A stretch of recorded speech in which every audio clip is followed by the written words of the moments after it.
Hi, guys. Welcome to our podcast, A Court of Heaven and Hell. I'm Lauren, aka Heaven, And I'm Ellie. I'm also known as Hel. and we are a book podcast based on the romantasy novels A Court of Thorns and Roses, Throne of Glass, and Crescent City by the Sarah J. Maas. In this episode, we will be beginning our coverage of A Court of Thorns and Roses. Oh my God, it's time, you guys. It's time. Oh my god. We're so excited. It's ridiculous, like, how much we love these books and just how long we've been waiting for this. So excited about this. Today we will be covering chapters 1 through 11. The episode structure will be with us first covering the plot summary, then the character discussions, then any kind of foreshadowing, followed by theories and Maasverse connections. That being said, I would like to go ahead and give you all a major spoiler warning right now. This episode will contain spoilers for any books in the ACOTAR series. In order for us to fully dive in, we will need to speak about any of the books that have already come out that are a part of ACOTAR, but only a part of ACOTAR. So you will be safe until the last portion of the video where we discuss our Maasverse theories and crossover information. You'll be safe to watch this episode. We will give another major spoiler warning right before we dive into any kind of theories or Maasverse connections or anything like that. So we will let you guys know again.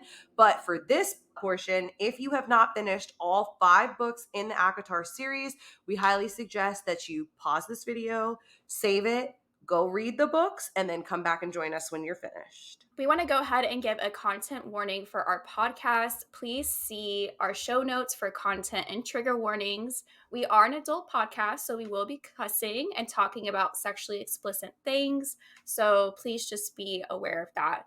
If you're interested in hearing us talk more about Sarah J. Maas books, we have several episodes about Crescent City, and that includes the newly released House of Flame and Shadow. Also, make sure to follow us for future episodes where we will be reviewing and theorizing the rest of ACOTAR and her other series. Finally, if you're watching this video, please like and comment and subscribe and rate and review us if you're listening on a podcast platform.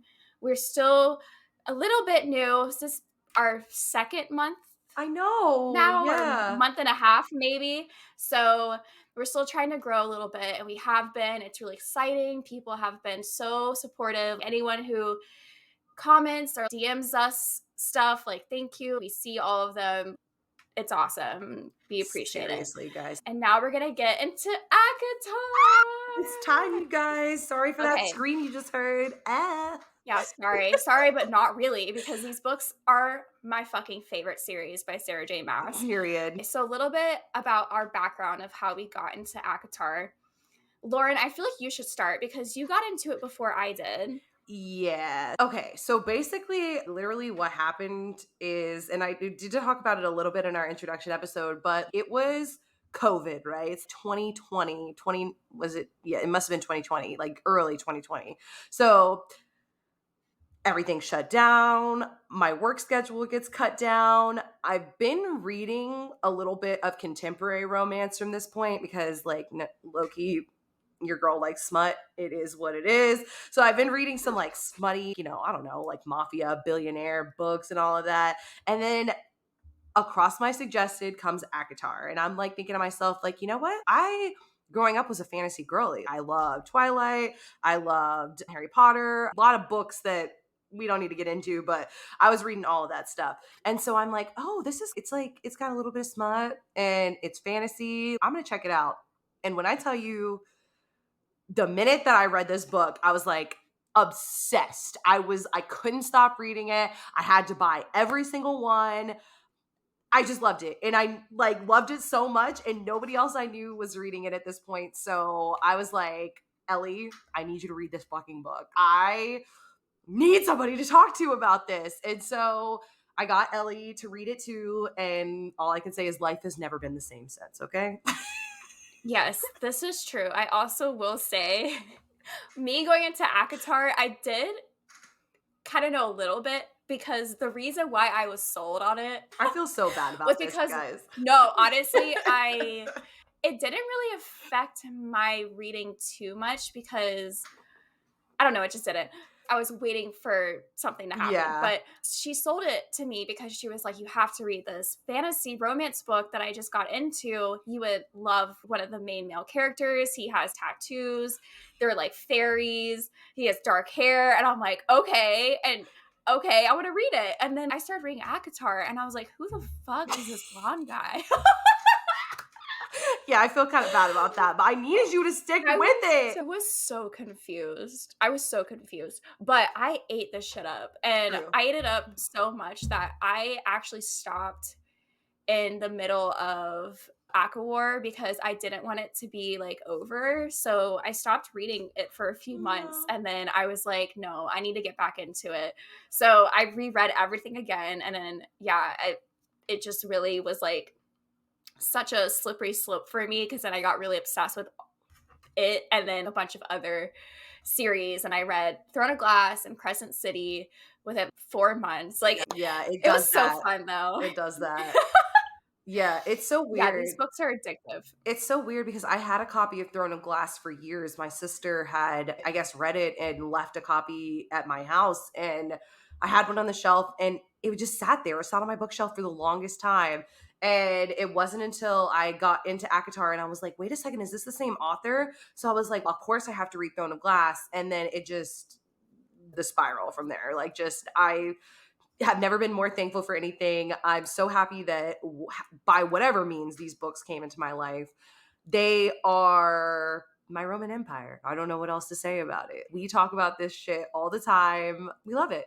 And I'm not ashamed. I don't care. And so I am super excited that we're finally going to go ahead and get into the series that basically just started it all, started my love for Sarah J. Maas. With that being said, let's start with our plot summary. Let's get into it. So we're going to go chapter by chapter so y'all can follow along with us. First, for chapter 1, just a little information. This book is completely written from Farah's POV, so it's pretty organized. So we start off with Farah. She is our female main character, and we find her in the woods, and she is hunting for food. We learn during this that she is very poor and hungry and needs to make a kill in order for her family who is starving. She lives in a world where magic exists, but she resides in the human lands. The world is split into 2 realms. There's the Fae and the humans. The Fae land is called Prithian, the greatest place on earth. Take me there. Please take me there. And humans, they don't go there. We don't know why just yet. In her eyes, the Fae are really dangerous, pretty much evil, and they don't care about humans at all. The sun is beginning to set, which isn't great because she still is trying to find food for her family. And she is a little bit nervous because there has been some rumors of wolves and like strange folks that are spooky being found in the woods that she's hunting in. So she decides that she needs to get a little bit of a higher view. So she climbs a tree to try to look for some deer. And she's having a little inner monologue moment. We learn that she has 2 sisters named Elaine and Nesta and a father, and they all live in a very small cottage together. She also mentions a man named Isaac Hale.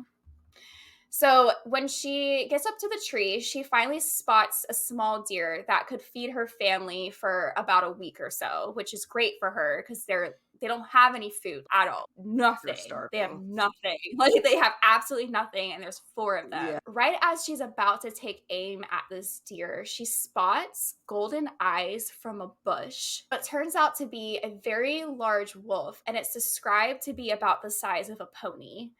The wolf is extremely stealthy, and she considers if the wolf is possibly a fairy. On Farah, she has a hunting knife and 3 arrows, and one of these arrows is very important. It is made out of ash, and ash is the only thing that can really kill a fairy because once it gets into their blood system, they aren't able to heal.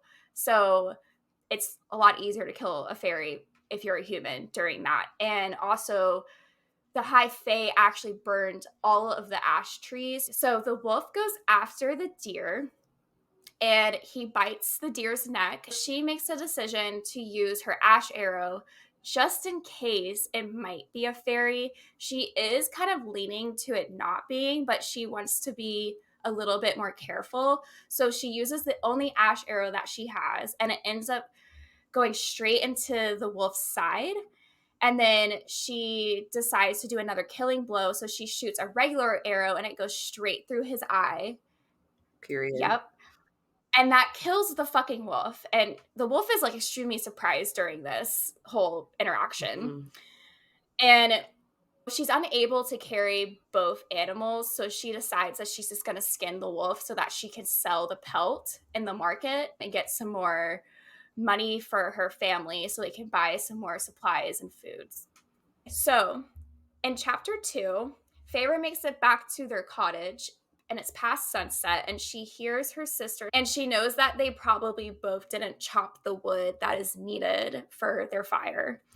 She mentions that her father once traded one of his wood figurine carvings for word markings to be etched in their cottage to keep fairies away. So they kind of think that their cottage might be able to withstand a fairy coming in. But we also learn here that Feyre is the youngest. She's 19. Elaine is the middle sister. I'm assuming she's probably 20, 21 here. And Nesta, she's 22.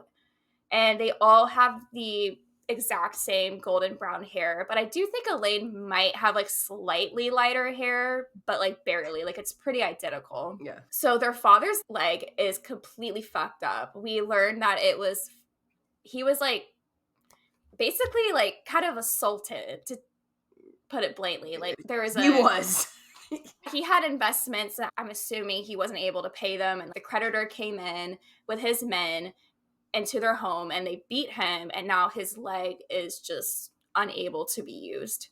Their father isn't able to work since he can't walk, and he uses a cane that I believe he made himself. And we learn that Nesta sometimes leaves it further away from him, and she just dislikes him. And Feyre was the one who took up the responsibility to hunt and care for her family when she's the youngest of them. So Nesta and Elaine start to argue over who should get the money for the pelt, the wolf pelt that Feyre is going to sell into town. Feyre has a little bit of an internal moment, and she is upset because she is just, I'm the only person who is kind of doing all this work for everyone. We also learned that Feyre is not able to read or write because they fell into misfortune. There's a moment where Nesta is really grossed out by Feyre's clothes because she just went hunting. So, of course, like, you know, there's going to be shit on her. Like, she had to skin a wolf. Feyre also asked Nesta to chop wood, which Nesta basically is like, hell no, I'm not going to be doing that. You can do that. We learn that they live in a 1-bedroom house. And all 3 sisters share the same bed, which is like super sad, especially because we learned that it's the bed they were all born in, and also the bed that their mother fucking died in. Yeah, that part is. I cannot imagine. Yeah, that's pretty poverty stricken, bro. That's pretty bad. Yeah, they're really struggling. While the family is eating the roasted venison thanks to Feyre being able to provide for them, we learn that their mother was very cold towards her daughters. She kind of saw them as a thing to give away for marriage. Mm-hmm. Ugh. Yeah. We also learned that there was a vow that Feyre and her mom had, and she promised her mom that she was going to take care of her family, which kind of makes me be like, why are you asking your youngest daughter to take care of your family? I know. During their dinner, Nesta is telling Elaine about a man named Thomas. And how she thinks he wants to marry her. And it's kind of funny. I threw in this quote because I feel like this really kind of points out Feyre and Nesta's dynamic. And Feyre says on page 17, you can't chop wood for us, but you want to marry a woodcutter's son. Bazinga. Sick burn. So Feyre tells Nesta that she's not going to marry Thomas, and Nesta is upset about that and says it's no better than laying in the hay with Isaac Hale. And Isaac Hale was mentioned in chapter 1, and we learn here that she's sleeping with Isaac. Right. We learn a little bit about Thomas and how he is basically almost as poor as the Archerons are, and marrying him wouldn't really give Nesta much of a different life. Right. Nesta says that she heard that Isaac Hale is supposed to marry another girl to upset Feyre, and Feyre tells Nesta that she is a burden because they can't afford a dowry for either sister. Nesta freaks out, gets really upset, and tells Feyre that one day nobody will care if she ever existed, and stormed off. And Elaine, this whole like sequence is, oh man. But Elaine and Nesta are just like so shitty in this part. But and then as Nesta is like leaving after she says this shit to Feyre, Elaine is just, yeah, I'm gonna follow Nesta and comfort her instead of Feyre. She straight up says oh, don't worry, she's just jealous. Girl. We'll talk more about it. We'll talk more about it. I cannot wait till we get to the character discussions, but yeah. Once Nesta and Elaine go off into their bedroom, Feyre and her father have a little conversation, and he says that sometimes it's good to hope for a better life, and Feyre says there's no such thing. Poor Feyre, Which man. is She's so so sad. jaded Oh at my this gosh. point. Like, her life has been so fucking Yeah. hard. Like, On to chapter 3. This is the next day. The sisters are on their way to the market to sell the wolf pelt. Feyre notes that Nesta did end up chopping wood in the morning, but says it's probably because she wanted some of the pelt money. mhm. And Elaine also came with them probably for the same reason. The town that they live in is very bleak and dull. I just picture a very just like snow-ridden, like sad, Yeah, gray town. for Like, sure. yeah. So they run into a group of people called the Children of the Blessed, who are humans who worship the High Fae. And this is like very weird for humans to be obsessed with the High Fae. Like, Mhm. humans are supposed to hate the High Fae. And we also learned that the High Fae was also once their overlords. One of the people in the Children of the Blessed group says that she used to also not understand why humans were worshiping the High Fae, but she's from a village nearby and had a friend go to the border wall which separates Prithian and the human lands and has not come back yet and is now a High Lord's wife. Mm. I don't know about that. Yeah. So they end up being able to leave this whole awkward ass interaction, and Feyre goes to the square and she meets someone called the mercenary. We're going to talk a lot about the mercenary a little bit later. Mhm. All I'm going to say right now is she agrees to buy the wolf pelt from Feyre and says she agrees with Feyre and says it doesn't look like it's a fairy. She also tells her that she's actually killed a fairy before. Thankfully, she pays Feyre a lot of money for the pelt. Feyre feels like it's more than it's worth. This person is just, I also had a hard time and someone did this for me, so this is my way to give back. Paying it forward, yeah. Mm-hmm. We get a little bit of an info dump the rest of this chapter. We learn about the war between the humans and the fairies. Humans once worshipped them and made shrines for them and their gods. The war ended when 6 human mortal queens drew up a treaty. This is how the wall was formed between the two lands, and the fairies were up in the north part of the land, and the humans had more of the southern part. So the mercenary also tells Feyre to not go back to the spot that she was hunting yesterday because there's been things or creatures slipping through the wall, and it has been getting worse for 50 years. The mercenary shows Feyre one of her scars from fighting a creature, and Feyre sees that her veins are like black and it's kind of like a spider web action going on her body. Yeah. It's probably really spooky looking. Nesta grabs Feyre during this whole interaction with the mercenary and tells her to not trust the mercenary because Elaine and Nesta were both robbed from a mercenary man a few months prior, and Feyre didn't know about this. Feyre then sees Isaac Hale, and again, we learn that they're getting it on. Let's get it on. So this chapter ends with them going back to the cottage. Elaine got their dad a new chisel for his little wood carvings that he likes. Nesta decided to chop some more wood. And while they're eating, a creature bursts through their fucking door. All right, guys. So we are here at chapter 4, and it starts with a gigantic beast bursting through the door. Okay. This beast is described as being as large as a horse with a feline body, but a wolfish head, with horns like an elk's and dagger like claws with yellow fangs. What the fuck is this description? Okay. I have never seen a portrayal of this like creature that is Me like the way it either. is in my head. Bro, I just can't. I'm sorry. That description had me dying. I was like, what is this thing? What does It this beast look like? So the beast busts down the door and he's screaming, murderers! And he demands, he's like, who killed the wolf in the forest? And Feyre just like instinctively jumps in front of Nesta and Elaine and her father. And she's you need to get out of here. And Nesta and Elaine are like cowering in the corner and pleading, we didn't kill anybody. We're so sorry. Please leave us alone. And her dad is like doing the same thing. He's just, we don't know what you're talking about. And she's got like a knife in her hand and she's in front of them and she's trying to defend them. But the beast just straight up knocks the knife out of her hand. And she's just, you go away. Like, you need to go away. So the beast like keeps yelling about who killed him, who murdered him. And finally, Pharaoh admits that it was her. And he's like, well, you broke the treaty.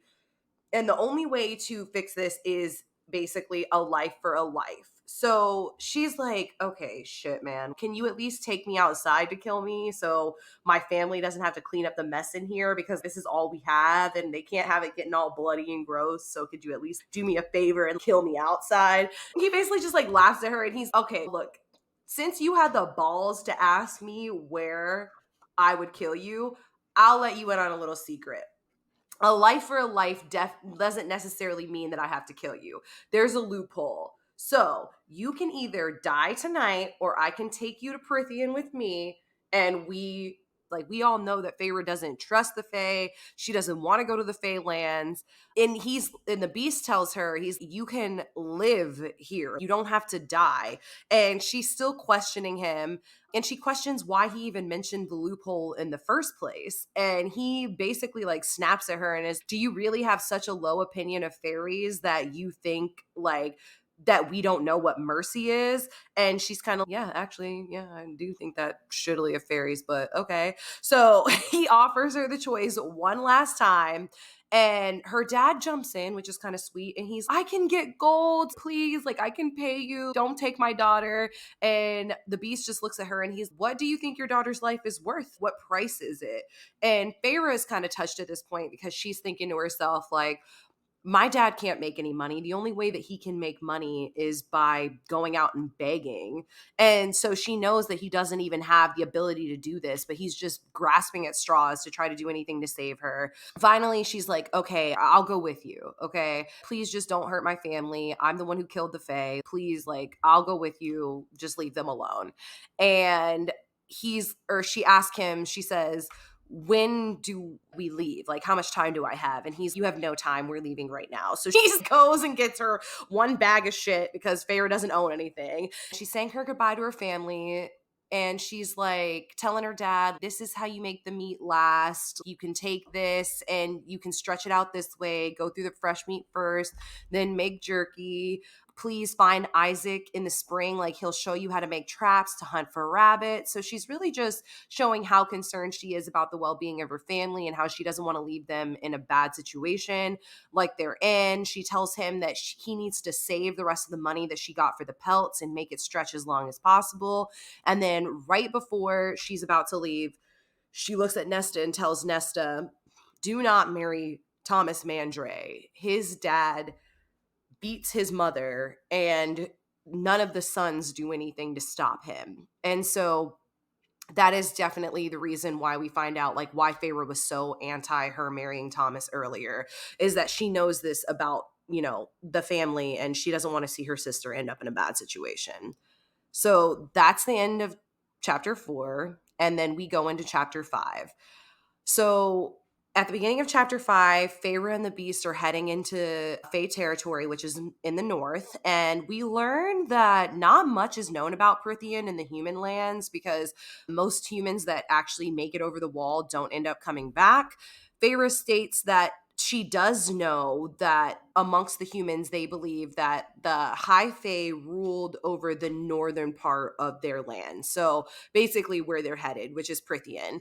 The direct quote says, "From our enormous island over the narrow sea, separating us from the massive continent, across depthless fjords and frozen wastelands and sandblasted deserts, all the way to the great ocean on the other side." So we get a lot of world building here.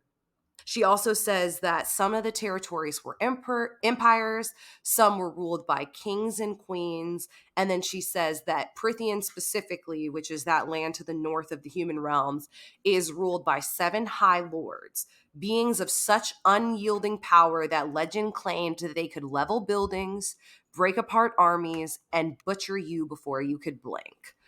Does a lot of brooding on their journey. She's questioning what's going to happen to her, and she's making all these assumptions about the Fae and what the world will be like. She also is thinking about, her family and what they're going to do in her absence. So she finally kind of breaks the silence of her, thoughts to herself, and she asked the Beast straight out, "What kind of fairy are you, and what's your name?" And the Beast is like not giving her the time of day. It puts straight up, like, he knocks her out. He uses magic. She can smell the metallic tang of magic, and then she just passes out and she wakes up. And when she wakes up, it's 2 days later. So it took them 2 days to travel from her cottage, basically a little past her cottage, but into the fairy territory. And now she's there, and basically she's walking into this like land, and she sees this gate and it opens and her horse just leads her through. In chapter 6, the fairy and Feyre arrive at this estate, and her magical bonds, are finally taken off of her. She also notices that the fairy took her knife when she was unconscious, so she doesn't have any weapons on her right now. She really wants to escape, obviously. I don't know if I would want to escape now, just kind of knowing what happens later in other books. I'm trying to live in this estate. I want I'm just kidding. not in this particular one. Nah, but, I'm trying to, if I come from that kind of poverty, I'm trying to live in this fucking fancy ass house. She knows that she has to run south, but she really is, I need to eat food before I even try to make this trek to the human lands. So they enter this mansion pretty much, and she is blown away with how nice it is. It is like gorgeous, expensive. It's serving. I don't know how to describe It's giving it. Kardashian. I'm just kidding. It's giving like Selling Sunset. No, that's not even. No. Because Selling Sun houses are so modern. It's giving like the royal palace. It's giving Buckingham Palace. Yeah, giving a castle that has been renovated really nicely. So nice. It's like Spanish. She hears someone talking in the room next to her, and the doors open for her. They're like little magical doors. The room is full of food on the table, like a fuck ton, a feast, a literal feast. Like could probably feed 50 fucking people. Yeah, so much. And she notes to herself that she can't eat any of it because of the legends that fairy food is poisoned and it will make any human under their control. Mm-hmm. But I'm also like, didn't you just say you need to eat before you go? Okay, anyway. Feyre's confused, baby. She's got a lot going on. Okay, I would be too. She doesn't know what's going on. It's the magic that made her unconscious. She can't think straight right now. Probably. Okay. So she realizes during this that the Fae who kidnapped her is actually a high Fae. She describes him looking young. His face is covered by a golden mask with emeralds shaped like leaves. All she can really see of his face, other than the mask, is that he has a very strong jawline and very light golden hair. This is where I was like, what? Where is the shadow daddy? Okay. Listen, Tamlin is hot in his own right, but it's just not my type. But okay. Yeah. Not for me. So the fairy asks her to please eat with them and says that she can live anywhere in Prithian that she wants to. There's a red-headed fairy, woo, who walks in with a mask, and the mask is like a fox. He doesn't notice Farah standing in the corner, and she gets confirmation from the High Fae who kidnapped her that Andreas, I might be saying that wrong, sorry y'all, is dead and was killed by an ash arrow by a human girl, which was her. She notices that this redheaded fairy has a metal eye and like a huge scar. Like he still has a mask on, but she's still able to see a little bit of his eyes, and there's this massive scar that's just like poop, like on his face. And we learn that his name is Lucian. Lucian's fine, y'all. I love Lucian, okay? No, when I met Lucian, I was like, I hope she ends up with Yeah, low him. key. Long redhead hair. I was like, yes. Tan skin, little battle scar. I'm here for it. I really want to throw this in super quick, but he tells Feyre that her eyes are like stars. So then she meets another fairy named Alice, who is amazing. We love her. Love Alice. She comes to get Feyre to get her bathed and into some new clothes. She also has on a mask that is a bird. So Feyre's learning during this that all these fucking fairies, for some goddamn reason, have these masks on. And like, why? I don't know. Maybe it's their fashion. Maybe, I don't know. Maybe it's just dinner attire. So when Feyre's leaving the room, she overhears Lucian being upset that Tamlin is there. So she gets to her room and she's, oh, this isn't like a prison cell or a dungeon. This room is literally bigger than my entire house. And it's very nice. It is like beautiful, like chef's kiss. Okay. You probably would sleep so goddamn well in that fucking room. Okay. Yeah, literally. During this, Alice tells her that she doesn't blame her for killing Andreas and that he knew of the risk when he crossed over the wall. Like he knew that he was able, like there was a chance that he would not probably, but there was a chance that he could have got killed, which he did. Kind of why he would go there, but okay, yeah. She tells her to keep her wits about her as well. Yeah. So now we're in chapter 7. And Feyre gets back to the dining room where Lucian and the High Fae who kidnapped her are drinking wine. I think they've already ate at this point. And he tells her that the food is safe to eat. And she knows that it's not the same food as earlier. And she's, wow, that's a lot of food. Like, where did it go? Did it go to waste? Like, she's kind of shocked by it because she has been struggling to even get food. And, wow, these people are wasting food. Yeah. So we learned during this scene that the High Fae that took her's name is Tamlin. Finally, we get a name. We get a name. His name is Tamlin. She's really hesitant to be around them, which, yeah, I would probably be too. And she's trying to assess the situation. And she's really smart about this. And she knows that she needs to like try to get information and stuff to kind of figure out like what the fuck's going on. So Tamlin tells her that she can do what she wants. And she is concerned about her family because her family is just now left without the person who was providing food and money for them. So Tamlin tells her that her family is well taken care of and that he wouldn't have taken their only source of food and income without helping. And she's like, you have to promise me that's true, because at this point she doesn't believe that fairies can lie. And he tells her like, no, it's true. Like, you can trust that. Lucian keeps questioning her during this scene and making like little snarky remarks. She notices like at the table that the bonds were placed on her again, making her stay there. Tamlin tells her if she escapes, he will stop helping her family. They ask Feyre about her love life for some reason, and she mentions she sort of had someone back home, and they're wondering if the Fae are more handsome than mortals, which, yeah, they are, for sure. Lucian's being 100%. Such a little shit at this He's part. very I love cocky. him, but he's instigating just... He knows yeah. he's fine. Yeah, period. He is. He is. But yeah, he's he's just fucking with her at this point. Yeah, no, he's kind of just being like just a fuckboy. Anyway, the next morning, Farah is laying in bed when Alice comes to wake her up, and she notes that Farah tried to make kind of like a tripwire out of the curtains. Don't trust you. So Alice brings her breakfast and helps her get ready for the day. Farah doesn't really know what to do with herself at this point, and she is just like, I guess I'll go around. I don't know what else to do. So she is walking around the estate, and she notices that there's a lot of paintings on the wall, and it has a very like peaceful ambiance to it. And of course, she runs into Tamlin during this. And Good old Tam. They go for a walk together, and she asks him why the fuck was Andreas even in the woods that night. And Tamlin tells her that he ordered the other fairies and his court to not harm her.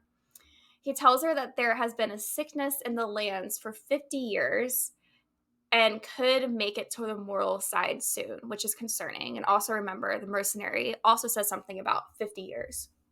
Okay? She also learns about their mask and that they were doing like a masquerade ball, and now they can't remove them, and they call this sickness throughout the land called the blight. So in chapter 8, Farah is walking by herself in the gardens after her and Tamlin had their little walk, and is still really wanting to escape and thinking of ways to do it now. But since there's a blight that she doesn't know much about, she kind of wants to get a little bit more information, because it's like, if this thing is able to come to the human lands, it's like she could easily just die on her like way back. She feels like she's being watched when she's walking through the gardens, and she hears something move behind her. She looks and sees two figures who are no taller than her waist. And then she's really spooked by this. But of course, like all of a sudden, like Alice is like back at the mansion, and she's like, come get lunch. And once that happens, they disappear. So later at dinner that night, she takes a knife from the table and keeps it. She doesn't think anyone notices. I love Farah. Hey, honestly, I'd probably be doing, like, I would be doing the same It's shit. the fact that I'm like, they don't notice me. These powerful. Oh, girl, come on, man. But okay. So Lucian, Tamlin, and Farah talk about how Farah, she's 19, she likes to hunt, and Tamlin says that he knows that her mom died because there is no evidence of an older female in her cottage. Kind of sad. She retreats. Yeah. I hate that. Kind of sad, actually. It's such a terrible situation, like for everyone in that cottage. Like it just sucks. Like it just sucks. So she retreats back to her room and starts to pack a bag with extra clothes and the knife that she stole. Okay, so only a few more chapters and we can get into all the fun stuff. So in chapter 9, it's the next day. Tamlin asks Farah if she would like to go horseback riding around the estate with him as she's walking to the stables, because she's trying to get some more information about the treaty and the blight and how she can, just like fucking leave. Any way to get me out of here, please. Yeah. She tells Tamlin, no, I don't want to go for a ride with you, which I think is so funny. She has an interior motive. Like she's going to the stables because she knows that Lucian is actually on border patrol today. And he sees her at the stables, Lucian does, and he asks if she wants to come along so that he can see her skills, because she's supposed to be this very skilled hunter, and he's very much questioning her. So during this, he already knows what the fuck she's trying to do, and he just blurts out, so what are you going to try to get me to break the treaty for you? So he says there's nothing he can do about it, but he admires her for even trying to ask him. She asks Lucian about the blight, and he says that something was sent from hell, and he kind of has a moment where he probably says too much information to her, and he says if the word gets back to her. So now she's thinking, okay, there's this thief who is involved in this blight. And Lucian kind of explains a little bit about the Fae system, He explains that the High Fae just exist to rule. They don't have certain powers like the Lesser Fae do. She also asks him about his scar, and he says he got it because he didn't keep his mouth shut. She also learns about a type of fae from Lucian who will answer questions if they are trapped, and they're called the Surreal. Woo! Oh my Love god, I them. love the Surreal. Yeah. Then at the end of this chapter, shit kind of gets a little bit intense, and he just looks at her and just says, look straight ahead. Do not look anywhere else, no matter what the fuck you hear. Boom, boom, cliffhanger. So, of course, we have to read a little bit more. So, on chapter 10, Feyre can't see what it is, but she notes there's like a shimmering in the corner of her vision. She hears a voice in her head threatening her and telling her, like, look at me, like, you look at me. And she's trying to, like, not break this because Lucian was like, do not look at this thing. Okay. So she doesn't give in, thank God. And thankfully, the presence leaves. Woo.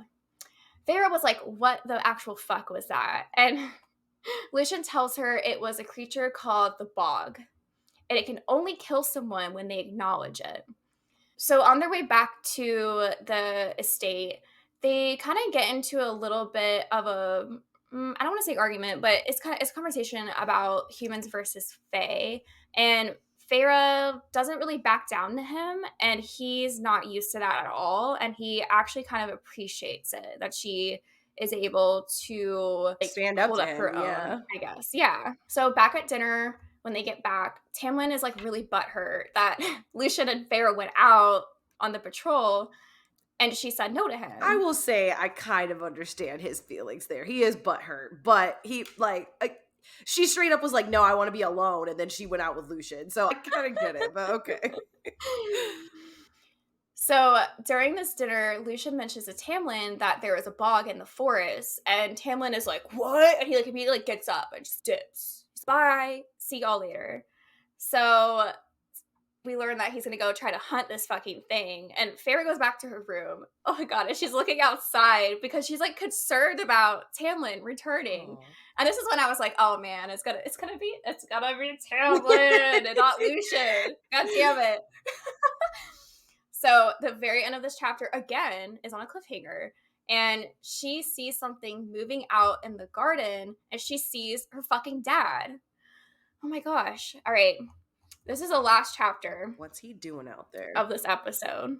Right. And when I read this, I was like, oh my God, I he's gonna come know, like save he did. her. Like Right, he's come to save the day. I was, Psych.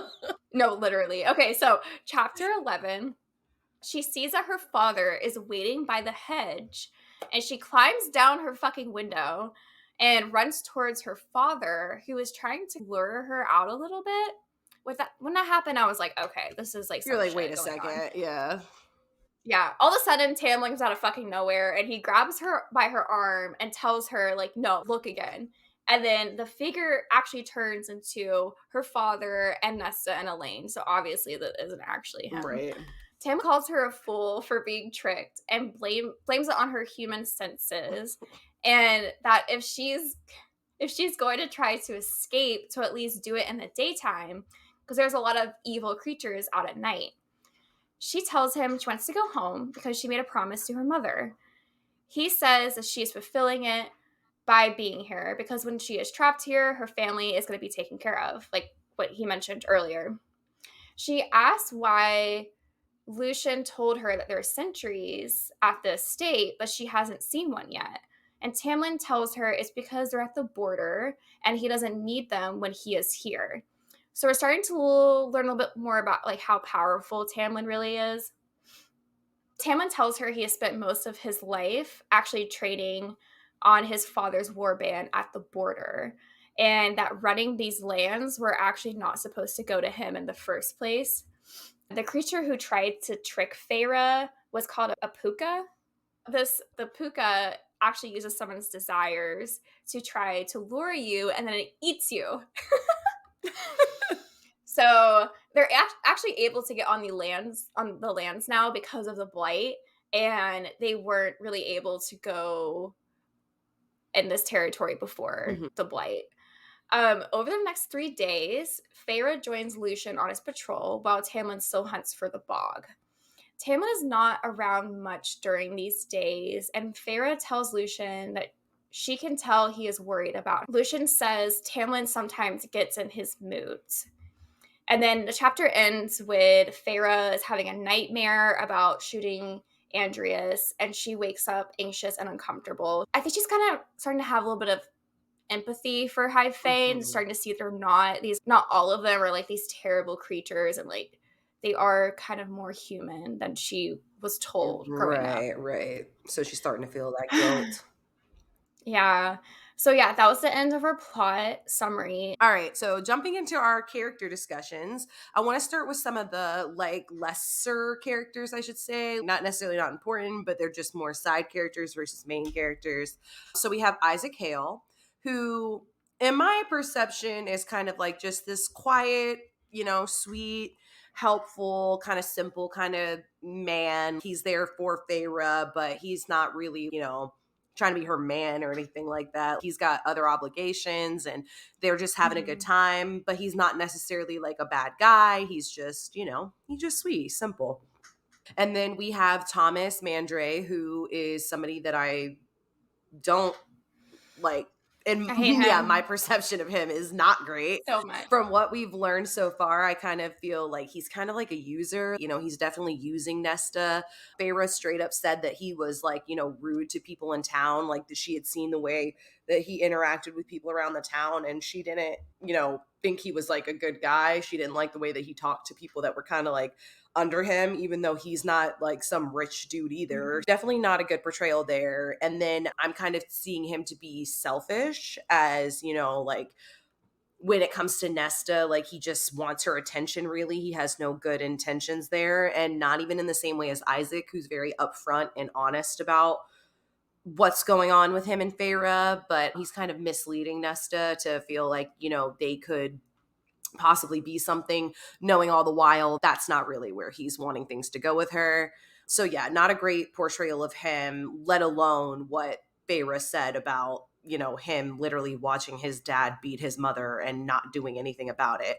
Which, when you're a child and that kind of stuff is going on, I'm not expecting you to jump in and understand the situation, but you're a grown ass man. You're in your 20s and you still sit there and watch your father do this. Not the greatest, foot that you're putting forward Thumbs here. Yeah, down. not the greatest. Don't like him. Um He's yeah, okay. especially with what we know about him from future books, like just yeah, Thomas sucks No, ass. he's a piece of fucking shit. Yeah, He's a piece of we don't shit. like Thomas. And then we have Alice, who, on the other hand, I love. Alice is definitely I love more of Alice a too. side character. Yeah, but she's so sweet.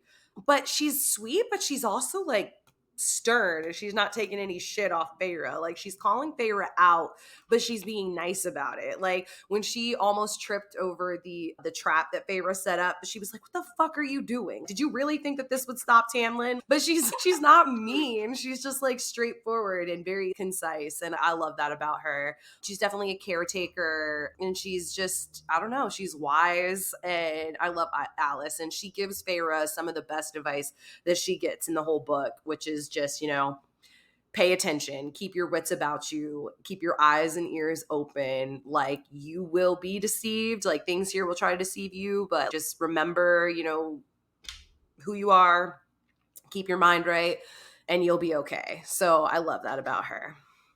And that pretty much I would say is like the majority of the side characters Mhm. that we get. Most of the other people that have been introduced so far are definitely more main characters, especially going forward. I would definitely say Nesta and Elaine are probably not main characters yet, but obviously they will become They're characters. very much now they Yeah, are. Yeah, exactly. for sure. Starting with Feyre, our main female, main character. Feyre has a lot of great qualities. She's got good morals. She is literally the protector and the provider for her family. She's the youngest, but she's kind of been put in a situation where she has to act like she's the oldest and she steps up to that task. She takes her word seriously. She's curious about things. She's smart, not necessarily in a bookish smart kind of way, with massive like book intelligence. But she's street smart. She's had to learn how to provide. She's figured out how to do all this stuff on her own. And I really respect that about her. But she's also kind of sad. And I mean, and it makes sense. Her life has been kind of fucked up, if you like to be quite frank. Like, she has not had the best life provided for her, and she's just doing the best she can. And she's also jaded, which is, expressed in the way that she reacts to just the fairies and what she believes to be true, and how she's, kind of mistrusting of everything and everybody until she gets more answers for herself, which is totally understandable for someone who's been in her situation and has lived life like she has. But you definitely see that in her as being jaded. Like I said, we know that she had to, go out and hunt, otherwise her family would have starved. We know that she's done everything in her power to keep that promise that she made to her mother, even though her mother should have never asked that of her in the first place. Literally, what the fuck? I just wanted to say, what the fuck? Yeah, What the we could even fuck? talk about that because like I don't have her mother in here as a character, but like, Mhm. cuz obviously she I mean, get too much on her, but we do know a little bit about their mom, and like what we know about her throughout all the books is she kind of sucked. Like maybe she just didn't have the tools to be like a good mom or something, but she really fucking saw like her daughters to just being this almost like a breeding material. Like it's very weird. yeah, I was just gonna say, it's interesting to me that I think it was Feyre that makes like a comment about how the only person her mother ever really respected and loved was her father. And it's just, this man ain't shit either.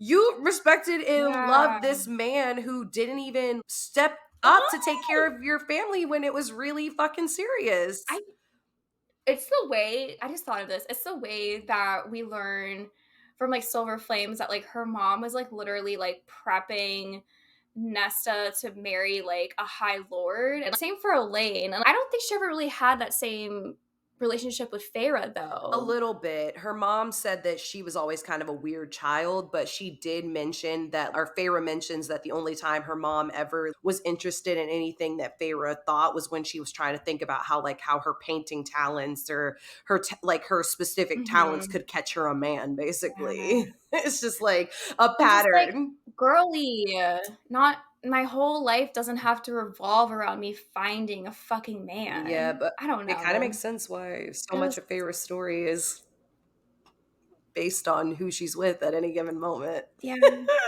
But yeah. But yeah, a little bit more information about Feyre that kind of is important for later. We know that she can't read, unfortunately. This is kind of something that I do put some onus on Nesta and Elaine for, as well as her father, obviously. Like, this girl, okay, y'all lost your money when she was 9 years old. You lost, she only knew the basics of manners and like the basics of reading and writing. None of y'all in this house full of people who know how to read and write, who don't go to school because Nesta deemed that the school wasn't good enough for them. None of y'all taught her how to read. None of y'all thought that was important at any point. Like, nobody, Nesta, your favorite hobby, your pastime is reading. You love reading. This is your thing that you do. So we know you can read, and you can read. You didn't at any point maybe think that you could teach your sister how to read. I don't know. That blows my mind. I'm just like, okay, y'all were really doing some shit. But anyways, yeah, and then we kind of already talked about it, just her being unhappy with this burden that she's been having to, deal with for her whole life from such a young age. And so that's what we know about Feyre so far. That's what's kind of, important at this point. Those are the traits that I think stand out for her. And we have Nesta. Hey, she's I can't, you guys. I can't.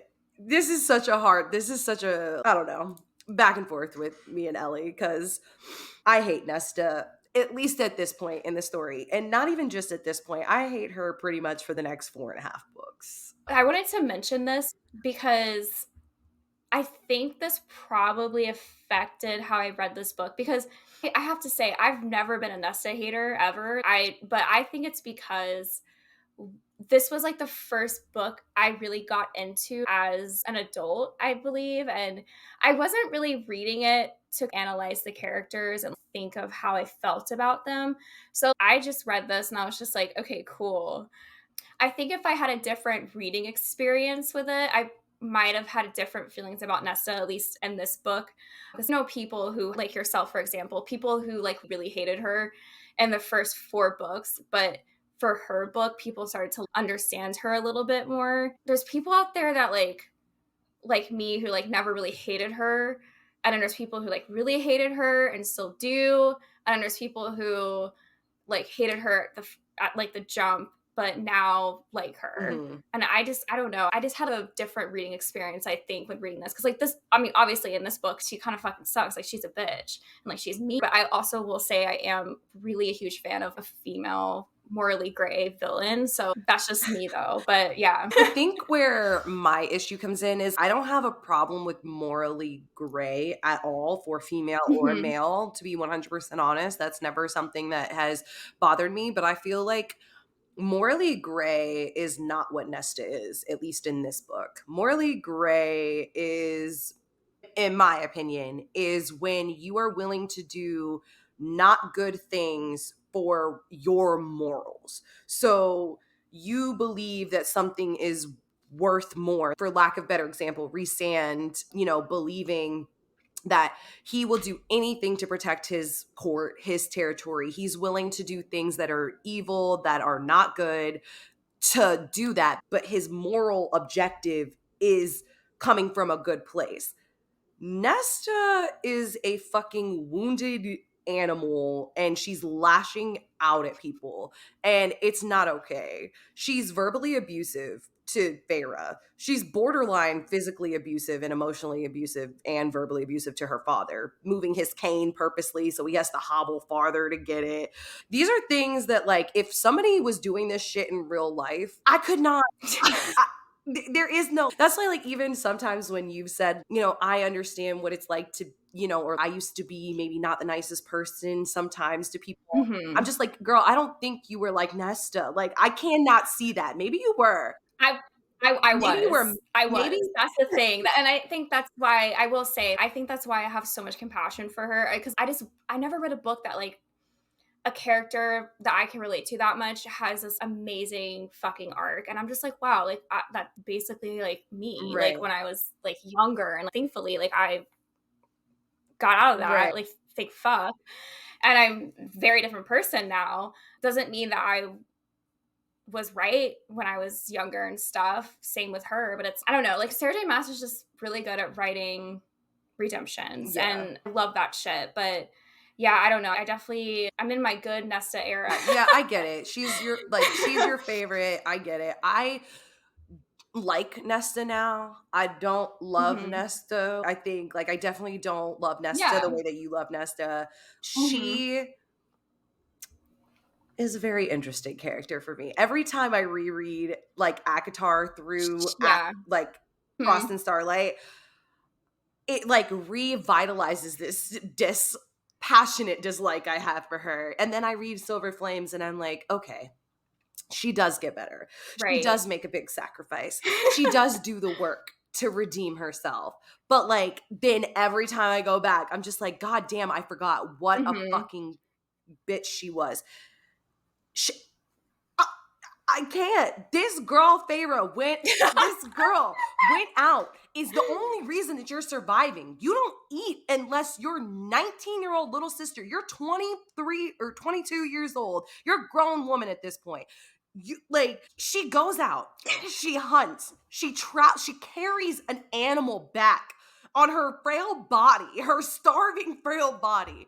And the only thing you can think to say to her is, you smell disgusting, like, you are a fucking peasant, be better. Like, what the actual fuck is wrong with you? I don't know. I can't. And I do understand that these are fictional characters. So it's like there is a certain amount of whatever, but I'm not being funny when I said I have read hundreds of books. Nesta in these first few ACOTAR books might be the meanest, bitchiest character I've ever seen written on paper. And like when I first read this book, like I didn't really read too much. into that because it was Yeah. like I was like a little baby reader and I'm just like, "Oh, okay, like we're going to the fairylands." I didn't know the Right. fuck. But now I will say like rereading it like multiple times, I'm just like, yeah, no, I definitely can understand why people Yeah. don't like her at all. I hope that people can at least start to appreciate her a little bit more in Silver Flames, Mm. especially like what happens at the end and stuff. But I mean, people, everyone's gonna have different opinions, which is completely fine. Like Yeah.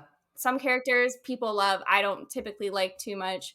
Characters that I love, people don't like, but she is definitely probably the most like complex and polarizing character Yeah.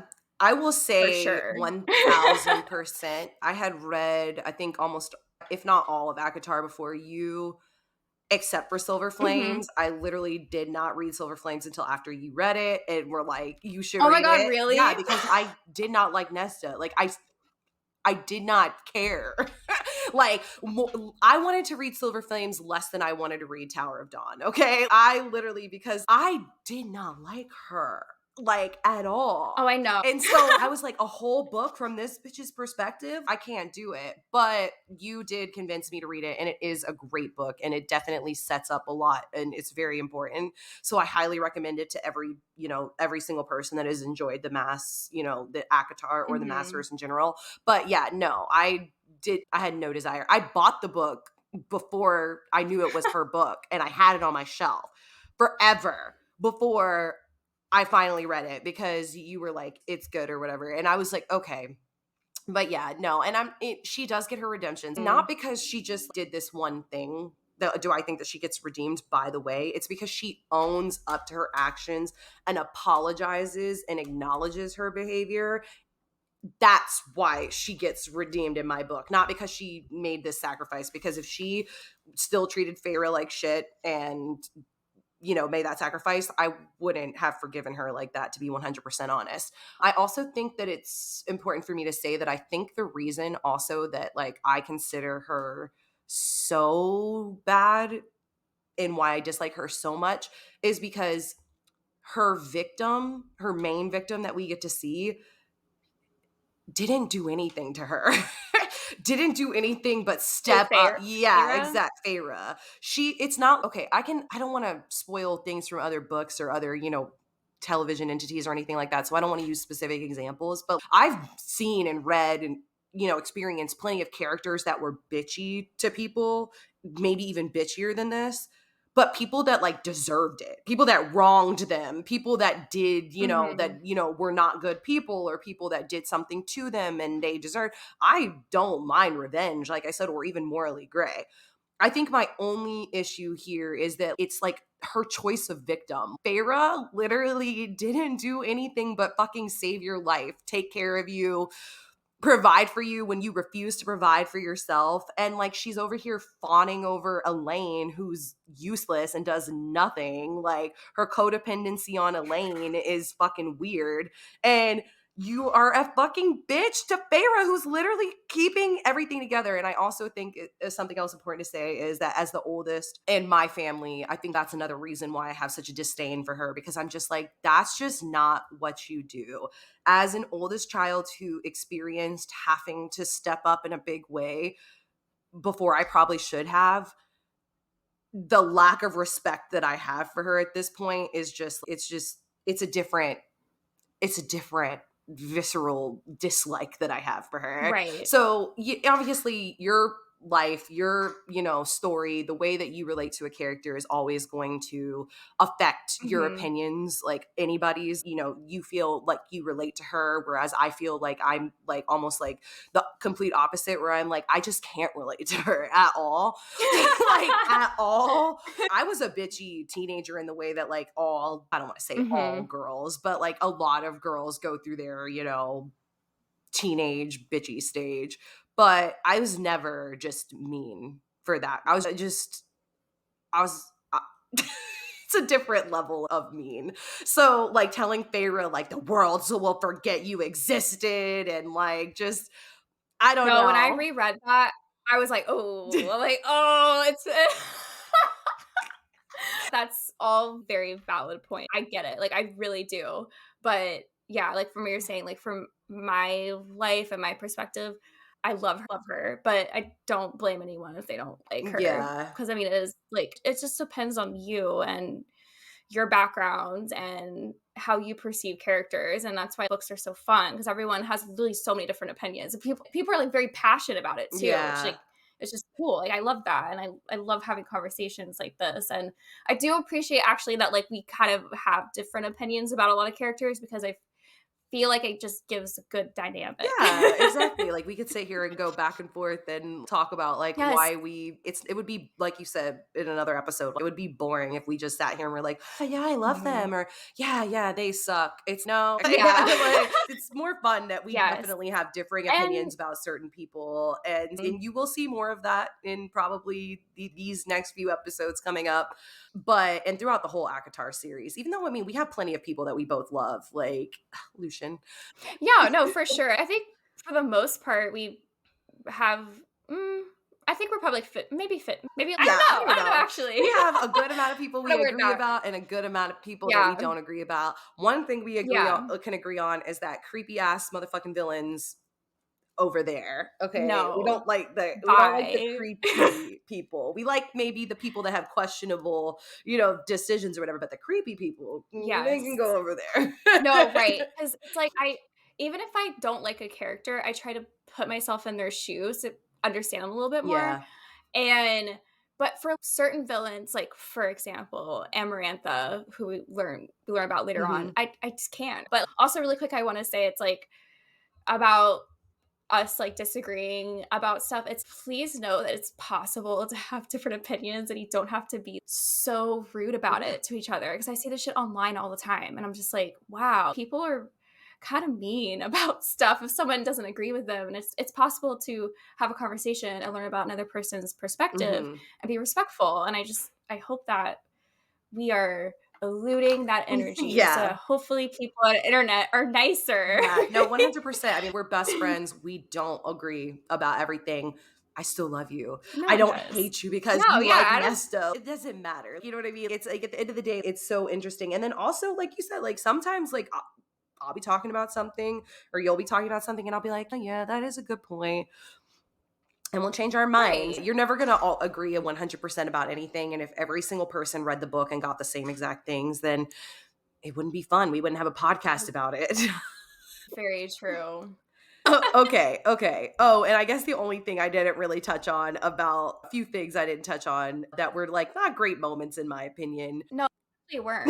No. Not none of the moments are good, and, Yeah. like, At least they're not in not. this book. Listen, shit happens. And I think another thing that always gets me about Akatar is okay, obviously, at least at the end of Akamath. So anything after Akawar, at least in my mind, I can be like, okay, there's trauma here. There's an actual incident that happened that's causing her to be like this.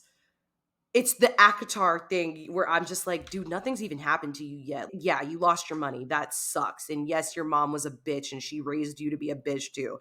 That is also okay. And I would have understood it if it was against the whole world. The whole world. I just don't understand the picking of Elaine over Feyre. Like calling her a wild beast and like it's just like why like we're that's a very I'm sure you have either studied or will study it in psychology, but there is something about abusers like picking favorites and picking, people and like pitting them against each other or like favoring a child over another child when when you have an abusive parent or anything like that. And it's just it's giving that energy. It's what the fuck did Feyre do that made you be so protective and caring of Elaine, but you treat Feyre like shit? I literally don't understand it. I don't know. It's very interesting and very something that I wish like I watched like YouTube therapists that will talk about like books and movies and character traits and something like that. And I've Oh my never god, that's, like, my dream. Oh, I love it. It literally I watched somebody do That's all of like Twilight and it was amazing. And I wanna Oh, That it's so okay, when good. I get my master's, I'm doing You it. should. It's so good. I watched all the movies, like, or whatever, like, every episode about the breakdown, but it's I would love to see somebody who has a degree in mental health explain to me, like, what this is, because this is something, Mhm. in my opinion, especially on, like, my 4th reread, there's something this is weird. It's very it just doesn't make sense. It just doesn't make sense. What did Feyre do? What it's a it's abusive, and I don't understand pick why you would be so good to Elaine and be so terrible to Feyre. But anyways, even the dad I can understand, because it's like the dad didn't step up when he was supposed to. So you have a liable, like a reasonable reason to dislike your father or to have such an issue with him. It's just the Feyre thing that gets Mhm. me. And that's why, like, when it comes to later books, when we like go through Rhysand and Nesta and how they hate each other, like, I'm team Rhysand in the whole situation, because why did you do this to my fucking wife? Why did you treat her No, like I this? definitely I understand why Rhysand doesn't like Nesta for that reason. Mhm.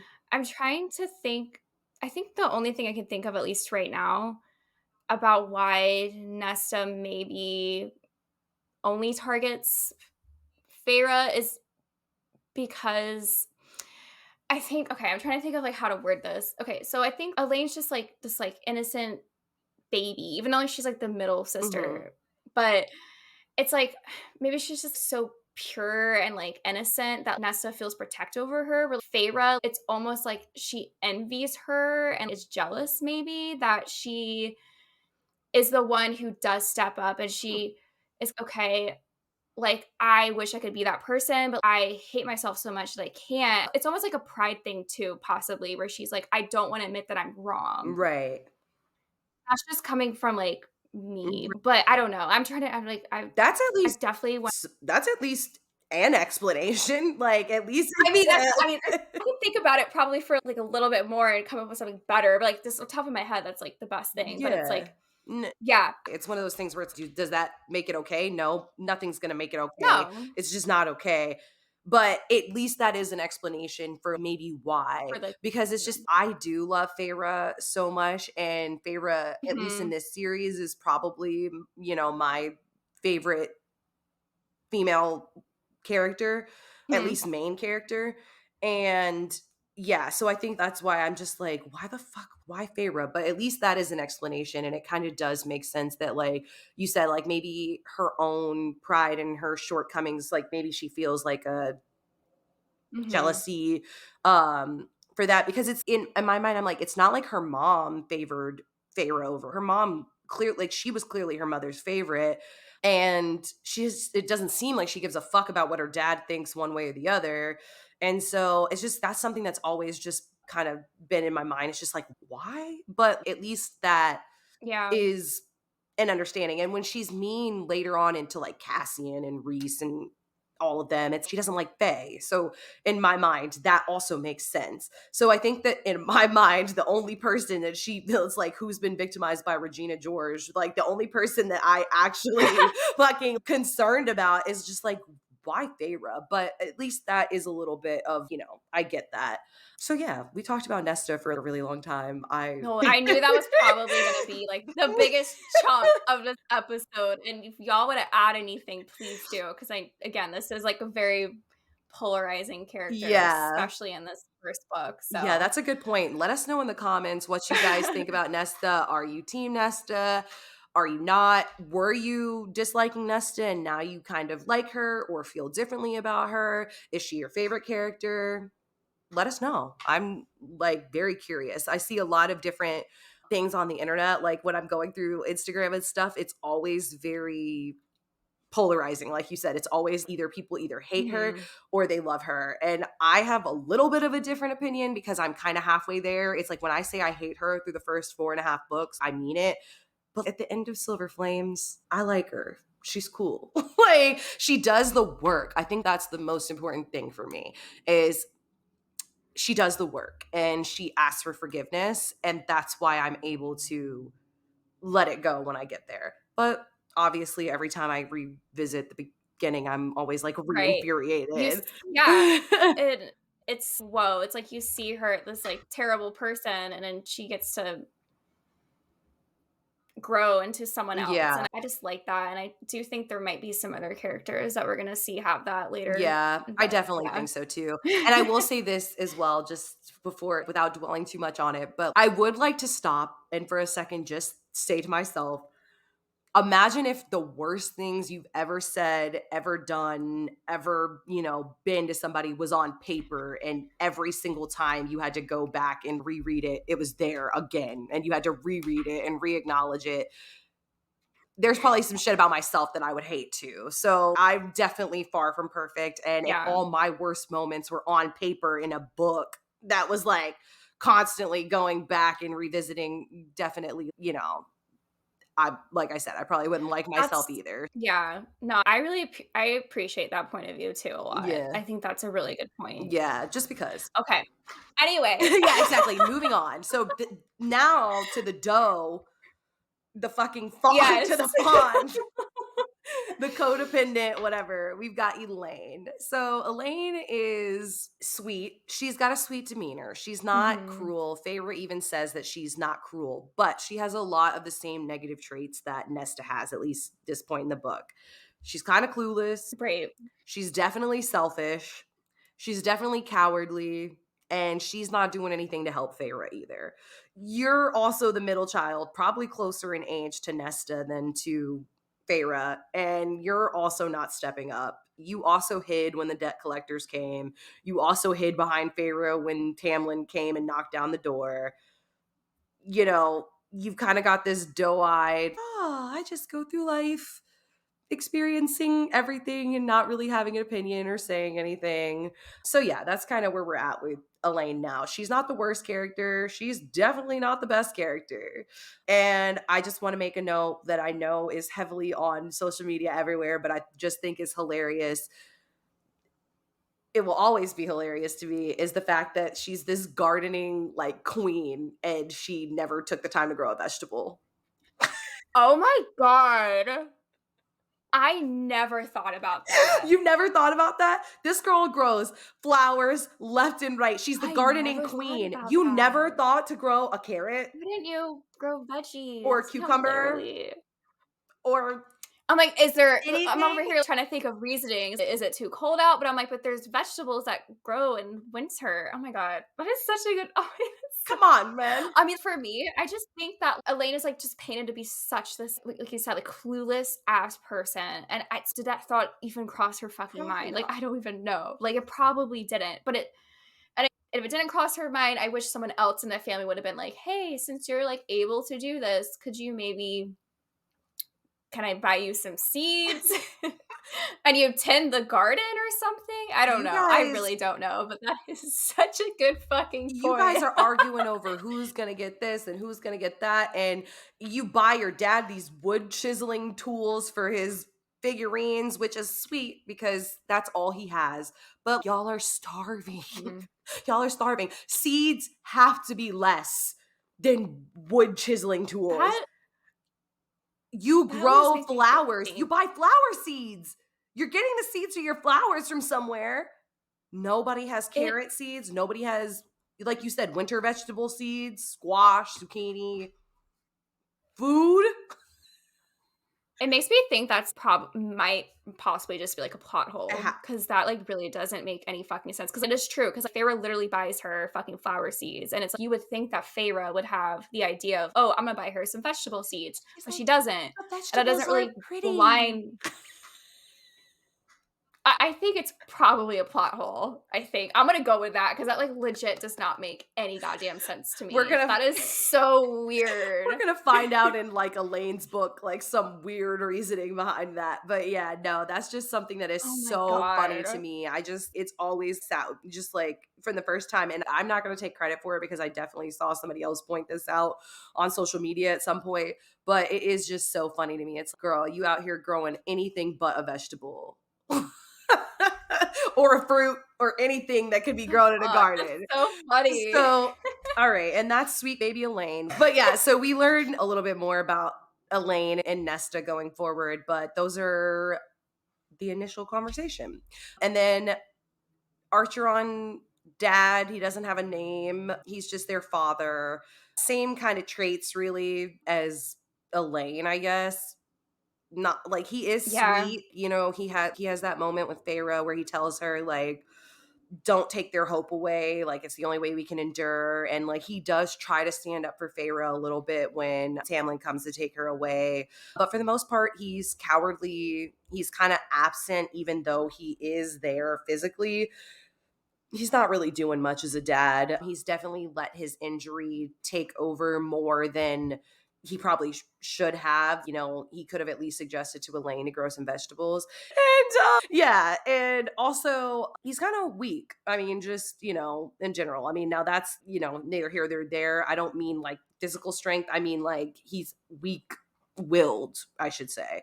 And he kind of even, or Feyre even alludes at some point that like the reason he doesn't do anything to stop Nesta or Lane from, this bad behavior that they have is because he's literally like afraid of Nesta, or he feels guilty about what, he's done as a father, but most likely because he's afraid of her, which to be fair, I'm a pretty strong-willed person and I'd probably be afraid of Nesta too.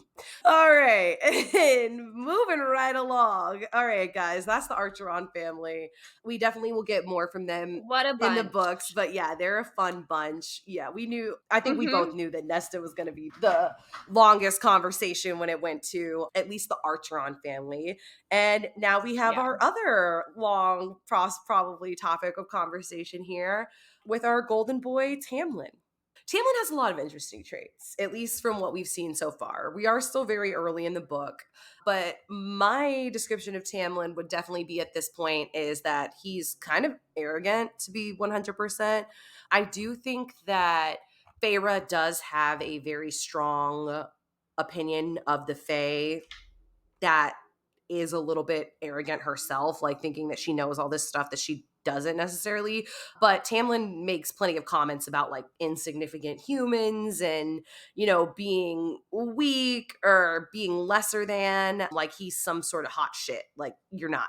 Sit the fuck down, okay? Like, you got a mask on your Literally. face and you can't do anything about it. So shut the fuck up. And Wait, really quick, I gotta say, it's like the way that we learn about why he kidnaps Feyre, I'm like, you really needed a 19-year-old to break this curse? Like, you're not that powerful, bro. You could have, like you said, off screen, like you could have done it yourself if you really wanted to. come on, But bro. that's a whole Oh conversation for yeah, another yeah. time. I will. Let me just explain to you. Like, if you care about what my opinions are about that, wait till we get to the last part of this book because I got opinions on what goes on under the mountain. Okay, and I will Yes. be sharing them. And let me tell you, Tam could have been doing a whole lot more. Okay, that's all I'm gonna say about that. We'll bring it up later. I will say at this point he's kind of withdrawn, which makes sense. He Mhm. has okay. God, it's so hard for me because I don't want to make excuses for him because I just don't. But at this point, he does have a pretty strong responsibility on himself. He has this Mhm. blight and he has to send his friends and his people into dangerous situation in order to try to, break this curse that has been put upon him. So he is a little bit withdrawn. He also had, as we learn in later books. I don't know. I think we learn a little bit about it in this book, but we also find out further books down the line about some of his family life growing up. And, he didn't have it the easiest. And he definitely wasn't, around some great role models or anything like that. So he's definitely like a little withdrawn at this point. He is strong. Feyre describes him as strong. He clearly is a high fae and he has magic beyond what the regular fae do, and he's the reason that stuff is going on, and we'll get to see more of that going forward as well. I would say at this point he is a little standoffish as well. It's like he wants to get to know Feyre, but he's also at the same time like he's not Mhm. as open as Lucian, let's say. He's not as joking and as like charismatic as Lucian. So I would say he is a little bit standoffish. He's obviously a leader. He's literally the high fae of the spring court. So he's in charge. He's got a lot of responsibility on his shoulders. And I do personally think that he does care. I think that he's a caring person. He means well, but because he has so much responsibility on his shoulders, I don't think he's always the best at showing it. So he does kind of have a rough personality at the same time. He wants to be caring and he does care about what happens, but he also is kind of like abrasive and doesn't really know how to express that. Maybe that's the word I'm looking for. Yes. An example of him being caring but rough is like using bonds to force her to stay at the table and eat because he knows that she's literally starving and needs to eat, but Mhm. being rough about it. Like you didn't have any other way of, trying to get her to eat because forcing her to do it really isn't great, bro. Like, it's really not. Things like that. He's just I don't know, like, there are some little snippets that we get that we'll talk probably a little bit more about in the foreshadowing about him. Yeah, for sure. Yeah. Just as a basic character, I Mhm. think that, like I said, we're still very much getting to know him at this point in the book. And that's what he's exuded to me so far. Yeah, we're not really sure about him, like, he's not a bad person, Yeah. like, he did take care of Feyre's family, which is cool, I appreciate him doing that because that is definitely kind of like a "What the fuck are they gonna do?" moment, Mhm. but, for down the line, we learn a little bit more about him. Yeah. Yeah. But yeah. Tam, good old Tam. And then Lucian, who we both love. So, like with Lucian, it's like I can understand his perspective of why he's very hesitant around Feyre because there's like this 19-year-old girl who like all of a sudden is living with you, and she's a human who hates Fae, and you don't particularly like humans either, and it's kind of just what the fuck. And it's kind of like he's trying to test her out a lot in the first few chapters and kind of get a feel for her because he's very I don't really want to have anything to do with her, but he does start to kind of like her at the end of like chapter 11 and chapter 10, I True. think. But I love him. I fucking love Lucian. I love him. Okay. Yeah, I'm not gonna lie. I love Lucian too. Like he is super hesitant of Feyre in these chapters, which is definitely, in my opinion, warranted. It makes It sense. does. It Yeah. it does. He is witty. I think his banter is actually Yeah. like fucking hilarious. Cocky. Like, oh, he's arrogant as a motherfucker. But I would be But too I if I love was it. Lucian, bro. Oh, me too. Get cocky Like, ass. I'm sorry, I have beautiful red hair I'm and I look like a fucking god. I'm gorgeous. I can't. But he's witty. His banter is so much better than Tamlin's. He literally like the way Oh, he like yeah. talks shit with Feyre. I love that. And then I love that Alice gives Feyre like the advice to kind of talk shit back. He needs somebody who will like kind of go at it with him.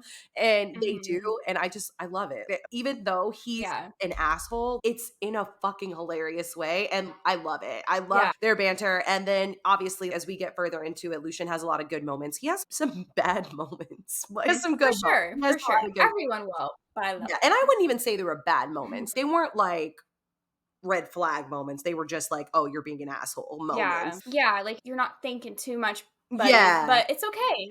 We love you. Right, It's okay. exactly. And yeah, his sense of humor is just I love Lucian. And he's loyal, which, we love a loyal king and He's queen. So, very yeah, loyal. he's loyal to Tamlin almost to a fault.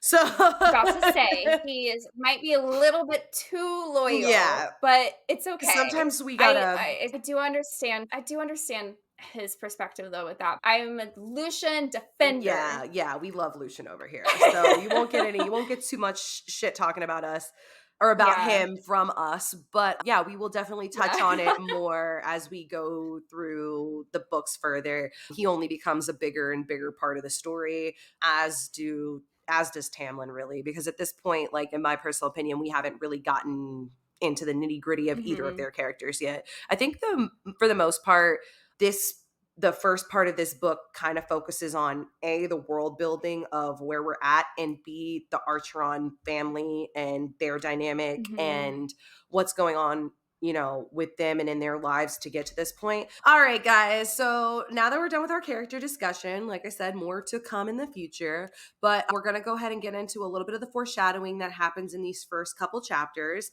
Chapter 1, definitely a few things that I wanted to point out.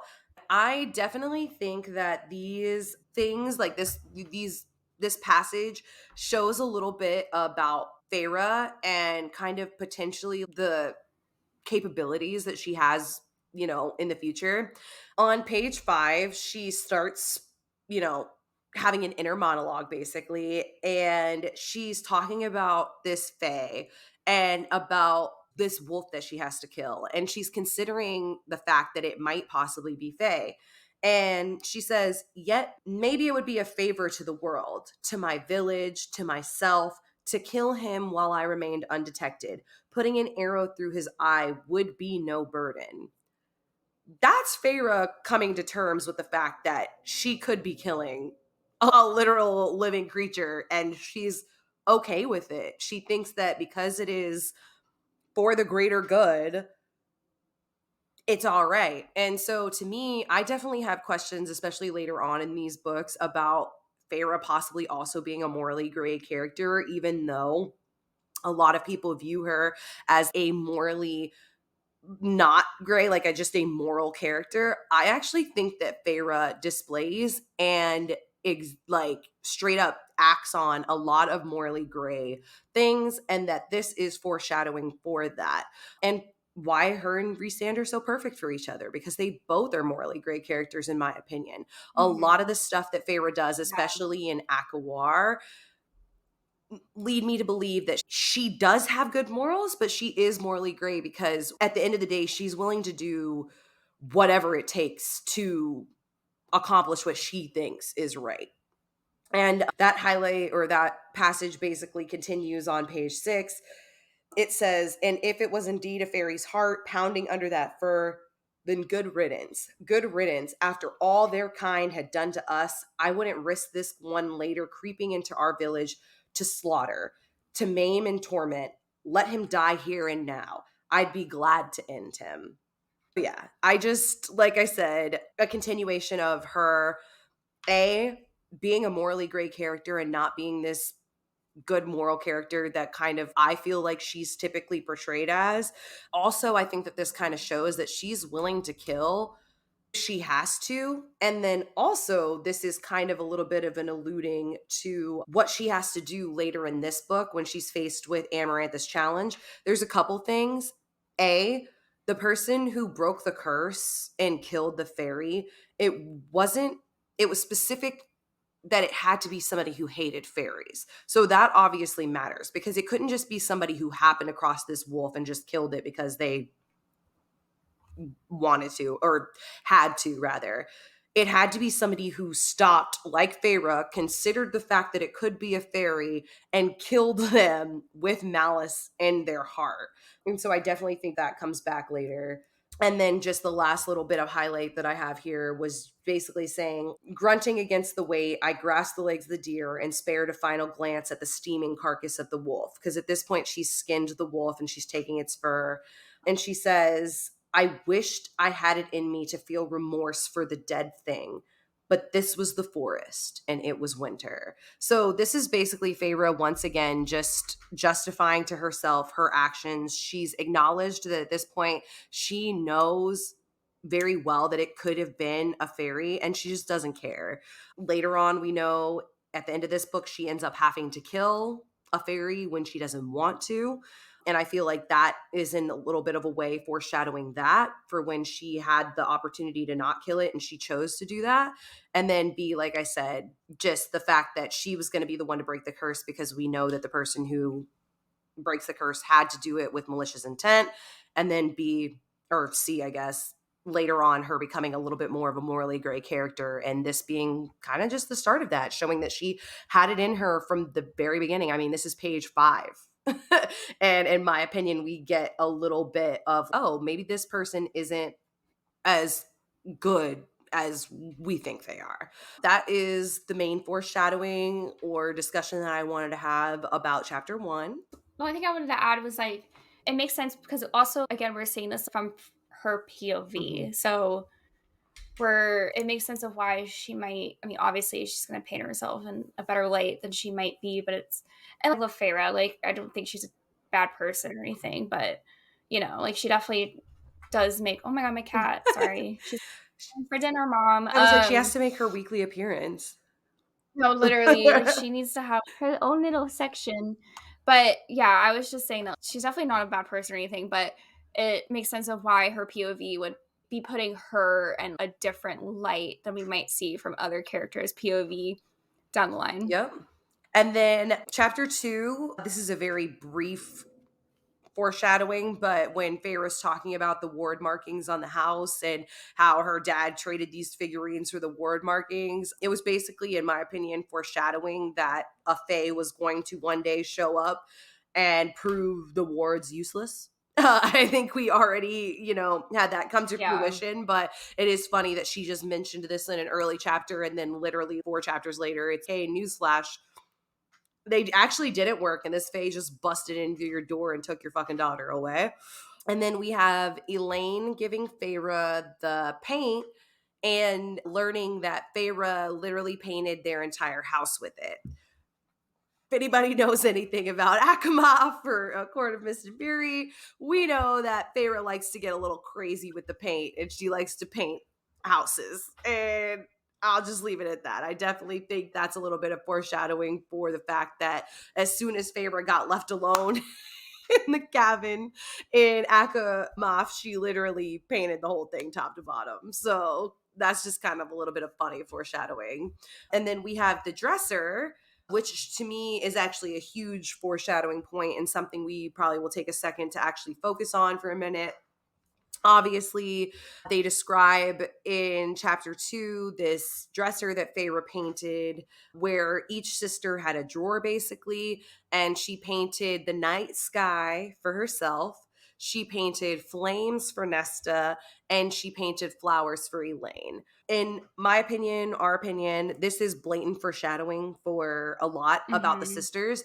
Originally, I was looking at it as it was blatant foreshadowing of their love interest, but now I'm kind of more looking at it through the lens of it was blatant foreshadowing for their journeys, really. And I obviously think that is a little bit jumping the gun because we obviously haven't gotten the conclusion of Elaine's journey yet. And it is so Mhm. curious. I am so curious about where that's going. Me I've too. seen like a lot of theories, and I have like kind of a crack theory when it comes to Elaine and the flowers. But yeah, to go ahead and establish what we know already, we do know that Feyre does end up with Rhysand. Obviously, she becomes High Lady of the Night Court. This is just alluded to everywhere. We got Lucian mentioning the stars in her eyes. We've got her painting the night sky on the dresser. We have more foreshadowing that'll come up in some of the later chapters of ACOTAR, the Starlight Pool and all that situation. So this is definitely just foreshadowing everywhere. And I should have known that she was going to go for the sexy, dark haired shadow daddy because that's who I would have gone for. Me too. So definitely Yeah. that one's kind of obvious. Flames for Nesta. I have heard a couple of things about this. There is the idea that apparently originally Sarah J. Maas kind of had planned for Nesta to end up with Lucian at some point. I don't know how true that is. It's one of those things that I've just kind of read in passing, probably on Reddit or something like that. So I don't know how much validity there is to that, but it would have it would have been a different story. And honestly, as sassy as Lucian is, Nesta would have chewed him up and spat him the fuck out. So I No, she definitely needs, like, the super goofy, yeah, like, strong dude, who wasn't going warrior to be for easily scared sure, and away because yeah. she like No, yeah, no, literally. Cassian just kept God. coming back. He was like, "Oh, you don't like me? Guess what? I'm still here." Yeah. And Lucian probably And didn't it's have like that in him.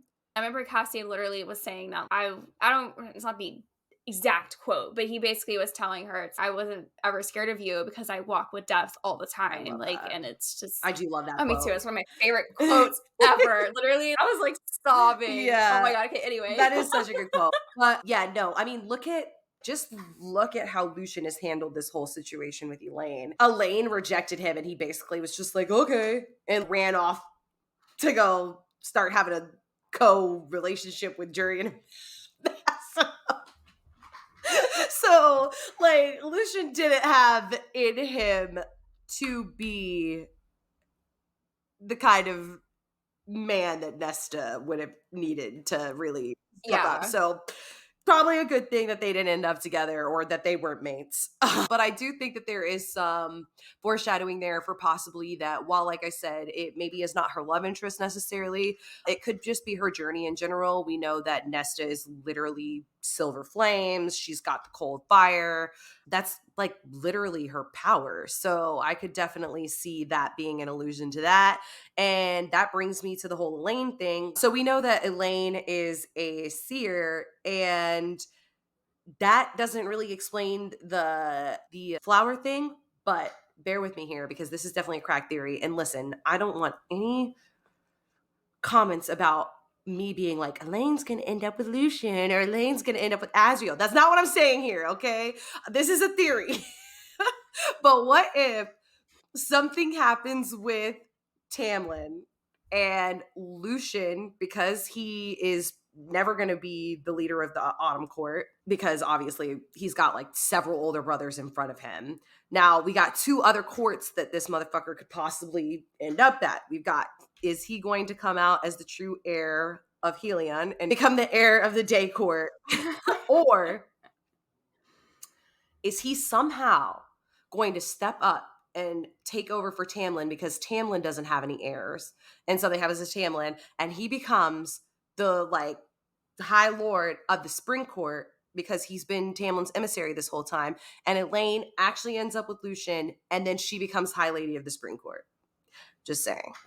This is my crack theory. That's definitely a possibility. I mean, it makes sense of why it would be flowers. Because, like, I definitely think Elaine needs to go in and help the spring court. Like, it's dried up. There's nothing there. It's boring. It's dull. And Elaine needs to bring her flower powers into it. But yeah. Anyway, we don't have to get too deep into the like Lucian Azriel Elaine moment because this is just a theory, you guys. I literally don't have a dog in this fight at this point. I don't even care. I just want to know the fucking answer. I care, but in the way that, like you said, I care in the way that, like, I just need to know. I don't have a, like, I'm not, like, super invested in any, like, I would be totally fine if Gwen and Azriel and Elaine and Lucian end up together. I would be fine if, actually, I don't know. Maybe that is the best case scenario. I don't know. But I have opinions about that, too, because the necklace situation, chaos, it's a lot. I don't even know if we need to keep this in here. But yes, I don't want to get too far into that because let me tell you, if there is any debates going on in the SJM universe, it is about the Azriel Elaine situation. That's not what I'm talking about. Yes. I'm talking about theories that are possible going forward. And I just that theory a lot more than her somehow ending up with Tamlin because what the actual fuck? I've seen that theory out there. No. And like, I just, first off, why would she want her sister seconds?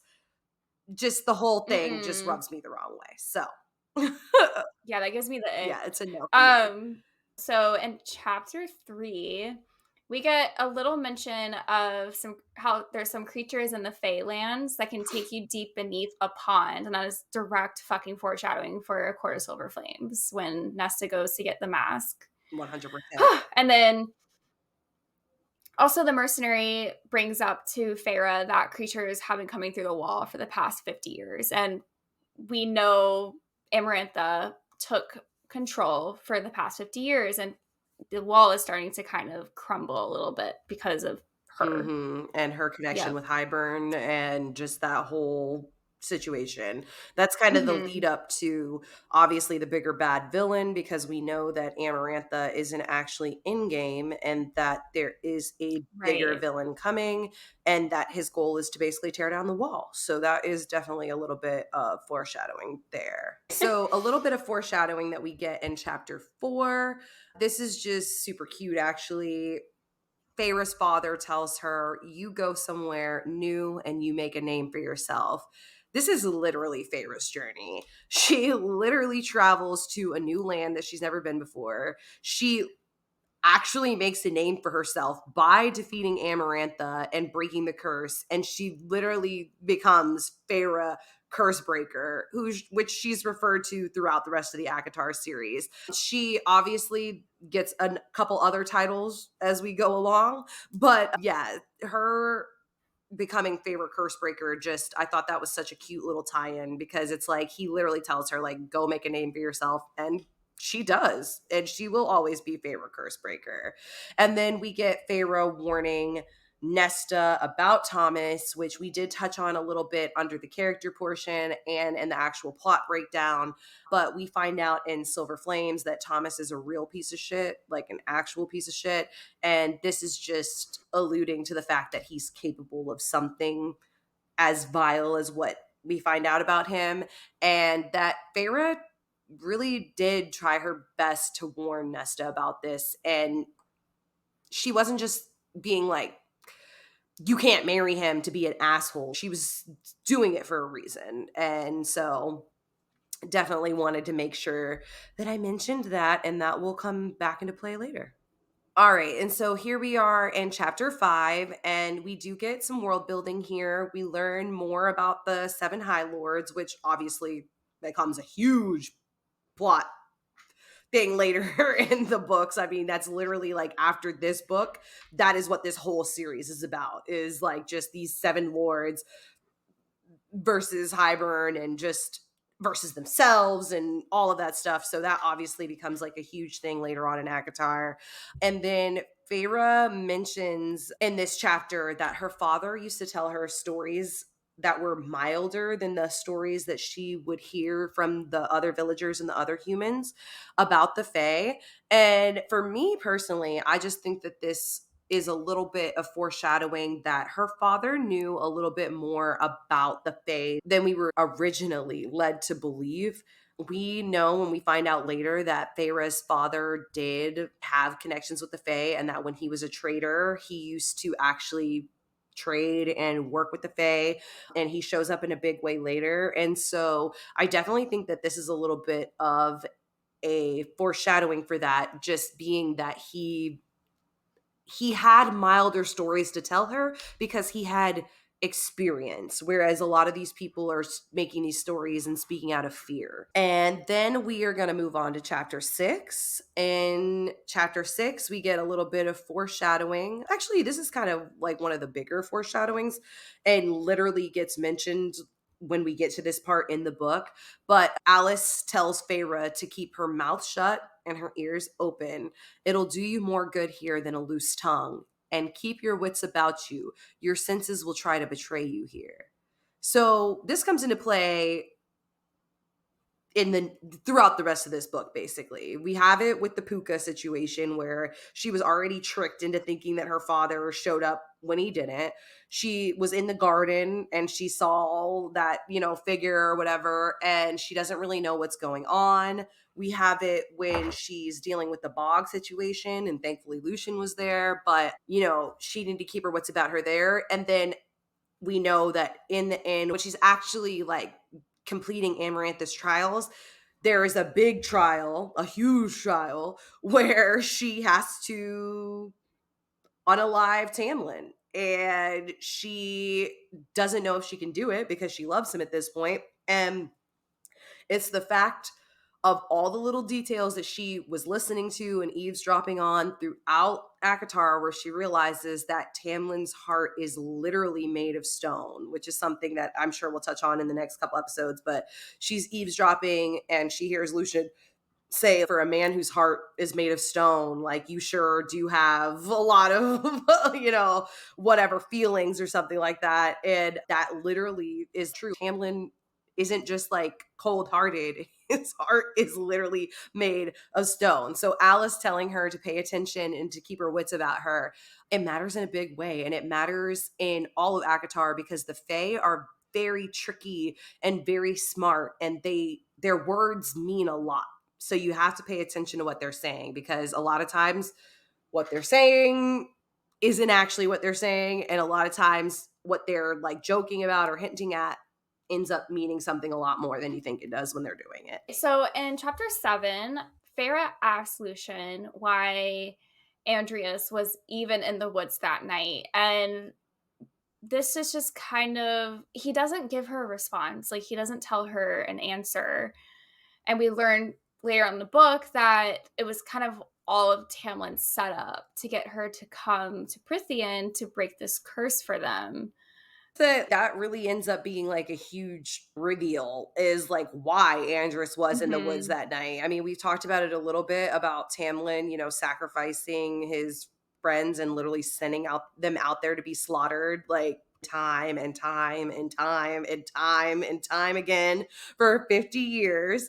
But yeah, Feyre even having the wherewithal to ask, why he was there, that goes into like how smart she is and how much she's actually paying attention. But yeah, we definitely will touch on that more when we get to the episode where we talk about the actual curse and what it entails. But yeah, definitely some foreshadowing there with her just blatantly asking, like, what the hell was he doing out there? The next few chapters, there honestly wasn't too much foreshadowing that I feel like is super important to the main plot. So there wasn't too much in chapter 8, but in chapter 9, we get to learn about the surreal. And I really just wanted to put that in there because I love the surreal and I Yes. just am excited to talk about Yeah, it. And I think it's actually going to be the next chunk of it is. chapters is when we get to meet the surreal. And I'm so excited. I love the cereal so much. One of my favorite Yeah, they're our characters. little shit stirrer. Just likes to stir the pot. I love it. Okay, and in chapter 10, there is a lot of conversation about humans versus the Fae. And this is literally one of the main themes of Avatar is another war that is about to break out where the Fae wants to take over the humans again. And not all the Fae, some of the Fae, King Hybern's Fae wants to take over the human lands again. And all the 7 High Lords, not all actually, but most of them are wanting to keep that from. Yeah, I was like, So there's definitely just a a huge, few, but yeah, I must say, for the most I'm part, sorry, like I'm looking at you, Aaron and Lucian's stuff. daddy. No, literally. Yeah, his not real Oh, one. But anyway. Lucian's fake ass daddy. Yeah, the autumn court ain't it. No, Like, I don't gosh, and it sucks because autumn is my favorite mine season. So I was too. like, I'm gonna love the autumn court. I'm like, oh. I'm here for literally I almost any don't. court other than the autumn court. Literally, I mean, and the spring court, but yeah, whatever. We just don't like the high lord Yeah. of it. But there are some good Oh people yeah, in it, like Alice. But Alice. Alice But is from the you summer know. court. Anyways, we don't have to get too far Oh, into it's so true. it. Okay, anyway. In the last chapter 12, Lucian tells Feyre how Tamlin sometimes has some mood outburst. And I think this is maybe the first thing that we kind of learn about Tamlin having certain moods. I definitely didn't notice it the last 3 times I've read this book, but now that I'm rereading it, like being like, okay, I have to like really dive deep into this for this podcast. I'm noticing kind of just like little tiny ass like little that were put in that wouldn't make you think if you haven't read it, but now rereading it and knowing like all the story, I'm like, oh, It was okay. Like there. I didn't pick up on The that. It signs was were there. It was there. there. And I Yeah. went over my fucking head, but it's cool.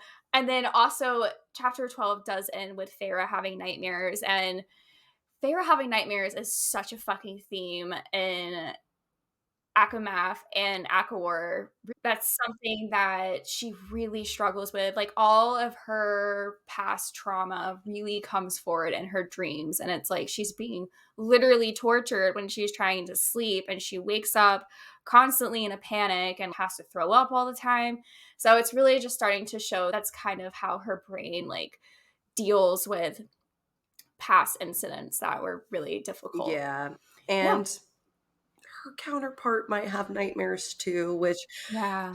honestly, it's not a trope, I guess, but I've read quite a few books where like the nightmares and then waking up and like them being there. I always love that. But Oh, it's super sweet. yeah, They definitely can help each other with that, but yeah. that It sucks just because I don't like having nightmares. yeah. No, it just shows that they both have extreme trauma, which is and fucked up. But yeah, that's definitely foreshadowing for how things are going to go for her a little bit later after she becomes favorite curse breaker. All right, guys, we're heading into our last little portion here. This is going to be our Maasverse theories and connections. So I want to go ahead and give that big spoiler warning I was talking about earlier. Thank you so much for staying with us this far. We have enjoyed breaking down ACOTAR with you guys. We've had so much fun doing our discussions. But I do want to let you know that this is your warning to leave if you have not finished all 3 of Sarah J. Maas's series, including the latest release, House of Flame and Shadow. Please do not spoil anything for yourself. Pause the video here, save it, come back when you're done. But yes, we will be touching on events that occur in all 3 series starting now. Okay. Hello. Now we can talk about really fun I know, stuff. there's so much going on. Okay, so the first thing I wanted to bring up, literally at the first 1 or 2 chapters, because it goes hand in hand with one of our I theories, and know. I'm so excited about it because I picked up on this and I was like, You're like, "Hold "Wait, on."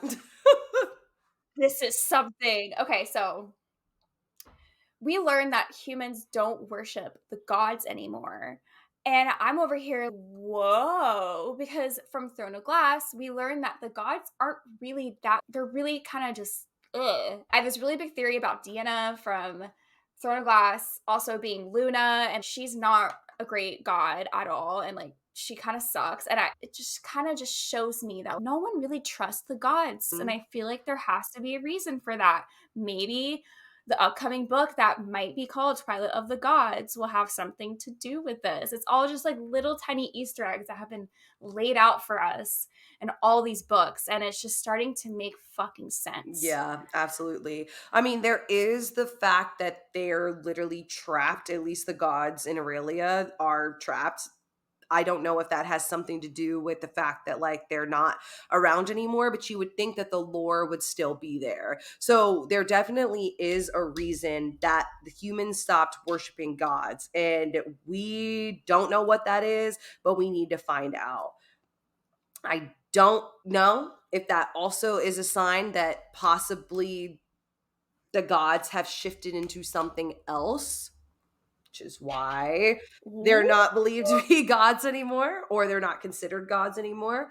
We also know that Erd is considered a god in Crescent City, but she was not considered a god in Throne of Glass or Aurelia. According to the Underking, he says that very specifically she was not a goddess, but she was a governing force of multiple worlds. Maybe this means that like the gods just are not exactly what we are thinking of, or maybe they are, but maybe that's not even, I don't even know how to explain it. Like maybe like the gods aren't all gods, like the Underking was saying. Like maybe there's something else entirely that have just been portrayed as gods because they had such enormous power. So something to think about, Ooh. something to really be excited about going forward. We all know that I have my huge theory that the Asteries were actually what they consider gods in Aurelia, and I'm still not 100% sure that the Daglin and them being the same is 100%. I'm not saying that they're not. I'm just saying that that question is still out there for me. So I'm definitely really excited to see where that goes in future books and future, whatever. Because we also have the death gods, which are referred to as gods, but they're a different type of gods. So it's all Mhm. very, exciting about what it could really all mean in the end. So the next thing that I picked up on, and I think this actually happens more than once in the first few ACOTAR books. I think I remember it happening at least once or twice more, but Nessa gets called a queen without a throne. And again, I think this happens more in the book, but I always was, what does that mean? Because I feel like if it keeps coming up, it has to mean like, and it makes sense now with the end of House of Flame and Shadow. Because at first I was like, what do you mean like a queen? There's not really like kings and queens, I guess, in like the Fey lands, and really it's just kind of like the High Lords and High. But it makes sense now because now she potentially has the power to wake up the Dust Court, and I'm just like, oh my god, okay, so that makes sense now. Like it's coming together finally, and I'm just like, okay, Yeah. because I would have honestly, I would have never thought that she was going to take over the Dust Court. I thought it was going to be Of Bryce, course, yeah, I thought that too. and oh yeah, no, it's definitely gonna be Bryce from Mhm. it. Like she has, but it does make sense with her also having that connection with the 8-pointed star. So I don't know. I'm excited to see what's going to happen with that. And kind of just having a little bit more of an explanation of what the fuck that Mhm. means. No, I'm with you 100% there, and also I just think it's so interesting because, like, also crack theory, we all know I like to say my crack theories. I'm just like I don't even know if they're theories or if it's just wouldn't it be fucking funny if this happened? But wouldn't it be fucking crazy if Rhysand and Nesta had to, like, battle it out for High King or High Queen of Prythian? Because is she a queen? Because very specifically, there's only been mention of a high king. We know Fionn Fenn was the high king, the last Mhm. high king. We have Amryn in Silver Flames trying to convince Rhys to become the king. Rhys straight up refuses. Nesta or Amryn says the cauldron is trying to tell him something. Nesta is made from the cauldron as well, and now she has a territory that she could possibly become queen of. What is this gearing up to? What does this mean? Does it mean anything? Hmm. Because if Nesta just becomes the leader of the Dust Court, she's not going to be a queen. I mean, I guess she could call herself a queen, but she would just be a high lady, which isn't even that riveting because Feyre's already a high lady and she did it. She was the first Mhm. high lady like ever. Nesta becoming a queen? That's kind of crazy. What does that Hmm. mean? I right. The only thing is I don't see Sarah J. Maas writing that timeline just because I feel like that would take so many books to really write like that conflict of if there was like a war between Rysand and Nesta. I don't know, but it could happen, and like I wouldn't I hate think that she's either. Like contracted for 6 more books, if I'm not mistaken. We know one of them is the new series, and one of them is ACOTAR 6, and one of Mhm. them is Crescent City I mean, 4. That's 3 books. she she could write more about it potentially, I don't but know. I'm just like I need a conclusion to ACOTAR at some point in my life. Like we've said so many Yeah, times, no, but literally, I'm like, I need to know what but happens. yeah, I definitely am curious to see when it pops up again because it just it's Yeah. there's something to it. I'm just like, what does that It's a crack mean? theory, Anyway, but anyway, yeah, it's a crack theory, but I'm here for it. I'm here for it too. That'd be really fun. That'd be like really fun to read, even though it would, I think, put a lot of people in like difficult situations of oh fuck, like now I have to like choose. And God. it's I don't particularly want to see them go head to head like that. Like I get that they're not besties or anything right now because they do have some obviously Raisan probably doesn't like her because of how she used to treat Feyre. And she doesn't like him because he's just stupid. He's just kind of there. So they don't really get along per se. I was hoping at the end since Silver Flames, like it seemed like they were starting to kind of have some type of relationship. But after House of Flame and Shadow, Yeah, like that's very interesting to me because I also, like you, kind of thought that it was going in a direction of them, like, maybe not being besties, but them being just cordial? cordial. Yeah, like Literally. it could just be like it could just be that they're just always going to be kind of butting heads at each other like how maybe like how siblings typically do because like Yeah. he is like her brother-in-law and stuff. I don't know, but I was hoping that they would just kind of get along at some point considering that they both love Feyre so much and Mhm. maybe that will be part of the next upcoming books too is like Feyre having to sit them down and be like, look, like I love both of y'all, but y'all need to get your shit together. Let's talk. Let's communicate. I don't know, we're Yeah, family now. Like we're family. Let's come very together. dysfunctional. Yeah, maybe that's the vibe that Sarah J. Maas is trying to go for. It's like very dysfunctional Yeah. family who don't always get along, which I mean, it's like very realistic to Yeah. a lot of families, but I don't know. I That's hope that anyway. I doesn't won't. happen, to be 100% honest, but I just think it's so funny, and it's what the fuck does this mean, this queen shit? And why did or maybe Rhysand straight up doesn't wanna be the king. Maybe he's tired of dealing with this bullshit, and he's just, "Nesta, you take I it." mean, he did Like reject it. I don't know. Maybe like him having his like baby Nyx and like having Feyre, maybe he just doesn't really want But that title he's got an anymore. heir now, so I don't know. He does have an heir. If Nyx becomes like the king, Also, I feel like they low key or she low key set it up for Cassian and Nesta to have a child at some point.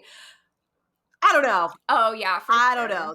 That yeah, I could see that This is happening. getting I hope very it doesn't happen for a while, No, I though. hope not either, unless I mean, like, I hope that if it does happen, it happens in a book where she's not like, where she's much on the Like back burner, kinda like Feyre, because the reason right, I that would didn't make care more about it with sense. Feyre is because she was already not the main character anymore. Mhm. If that had been, like, I don't care for the pregnancy trope like that, so if that had been, like, Me either.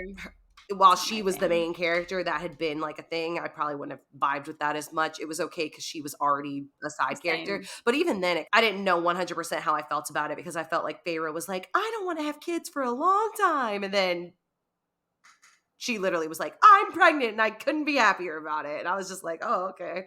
Well, that took a turn quickly, Yeah.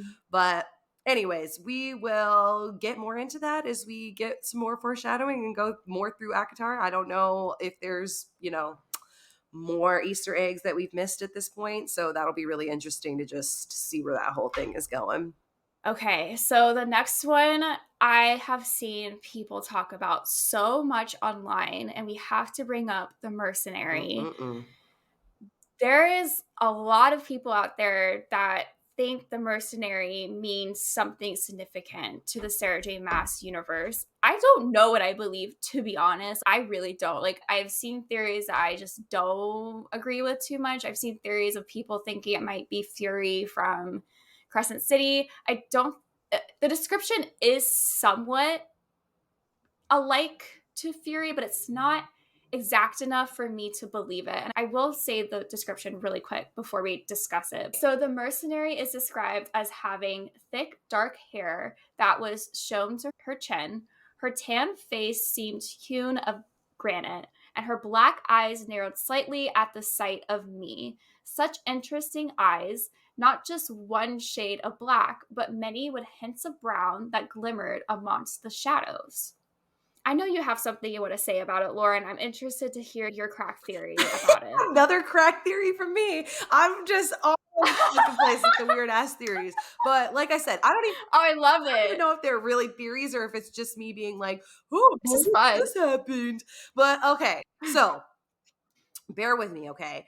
I know a lot of people think that it's Fury. I personally don't at all. I think that number one, Bryce clearly tells us that Amryn looks like a mini Fury. I think that in this world, Amryn is very singularly described. Nobody else looks like Amryn. And I also think that if Feyre met Amryn and she was like, wow, you look a lot like the mercenary that I, met in the market. Doesn't say Mm, that. That doesn't mean anything. That could be a plot that's hole. But that's a good point. okay, that's why I just don't believe that. It's like, how would she not be like, "Wow, you look just like this lady who like started me on this whole journey." Okay, but whatever. So there's that.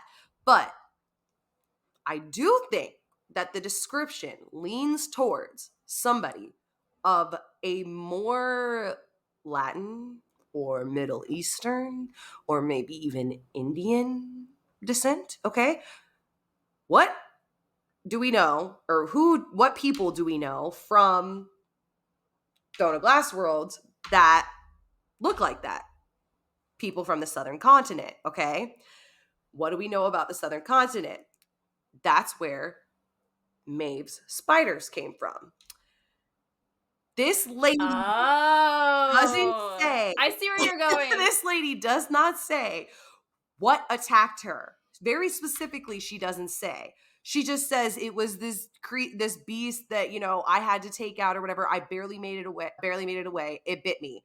What if she got attacked by one of Maeve's spiders in the southern continent and she barely made it out with her life, but that's why the spider webbing veins, the black like blood or ink or whatever from the Valg type thing, because we know that they are literally Maeve's creatures, the Valves. What if that's where she came from? What if that is the thing that attacked her and bit her and she really is from the Throne of Glass world? I also think that it's more possible that wherever she comes from, if it's from a different world other than ACOTAR, it would be the Throne of Glass world, because at this point, this is so early in ACOTAR, like literally like 2014 or whatever, 2014 or 2015, I think the first ACOTAR book came out, that Crescent City wasn't even, I personally don't think Sarah was even thinking about Crescent City yet at this point. I think that if it was going to connect to any of the other worlds, it would be Aurelia, it would be Throne of Glass World. Honestly, that makes a lot more sense to me than it ever being Fury.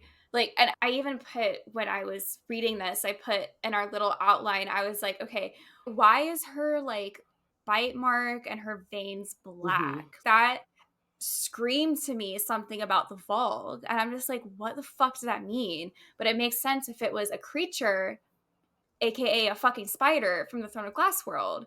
And it also makes me question, it's okay, she did mention that she killed a fairy. So I'm like, is it someone we might have also known? Or is it just like some random ass fucking fairy from Illyria? I don't know. But I don't even know if the mercenary honestly even fucking matters to Right. like the big plot. But it's fun. It's fun to theorize it because you never know with Sarah J. That Maas. is true. She probably like I've seen so many people talk about this, but she probably like watches all these videos and is, ooh, that's a good Just idea. like, Ooh. or I'm no, like, I'm or gonna like write these that in girls, there. No, these girls, like these people need to do something else. no, I'm good. I'm gonna stay But here no, theorizing this is this shit. me too. This is my life. I will eat it up. I love the And say theories. The theories are so fun to thank you, me. mother. Thank you. Yes. Yes. So that is, yeah, okay. Obviously, it's a little bit of a crack theory. This mercenary gets mentioned once almost 9 books ago. Like this is so far off the beaten path. But I'm just saying there is a huge, theory fandom online who thinks that the mercenary is gonna have something bigger to do with the whole situation, or it was an allusion to the fact that, there were Throne of Glass characters or just characters from other worlds in ACOTAR before the whole crossover thing became a thing. And so I just personally think that if that story was going to add up to anything, that would be the most fun, the most sense, and kind of fucking cool if that really is what actually ended up happening. So, Yeah, that would be yeah, cool. That'd be like a little moment to be like, oh, okay. yeah, Okay. Another like a little crossover too that I would love to see. right. I need more crossovers. I love the Oh yeah, crossovers. and then also like not too many people are described that way in Throne of Glass. So in my opinion, Mhm. like there's only so many. You got like the Illyrians that are kind of described like that. The Southern Cognate that is described like that. And I mean, obviously there are other POCs in different courts and whatnot, but like that specific description, it just leaned towards the Southern continent for me. I don't know. Just thought that was fun. I liked it. But yeah, that was all the Massacre's connections that we have so far in this book. And that's only 11 chapters. So we will have so much more throughout this series. Gosh, we love to analyze this shit. Like, we really try to go as detailed as we can. And yeah, Yeah, we just like to have fun. We hope that you guys enjoyed this and that you're having fun with us on our first discussion of ACOTAR, one of many. In our next episode, we will be continuing our dive into ACOTAR with chapters 12 through 22. Email and DM us if you guys have anything you'd like us to touch on relevant to those specific chapters in our next episode. And to let you guys know, as always, we will be launching a Patreon soon. It's coming together. Give us time, but it's yes, coming. but we will have that for you guys at some point. And then finally, again, as always, please comment, subscribe. If you're listening on podcast platforms, review and rate us, share us with your friends. Follow us over on Instagram and TikTok. We have a lot of fun over there with different reels, different shorts from our episodes if you like a little bit of a shorter content. And we love being a part of this community.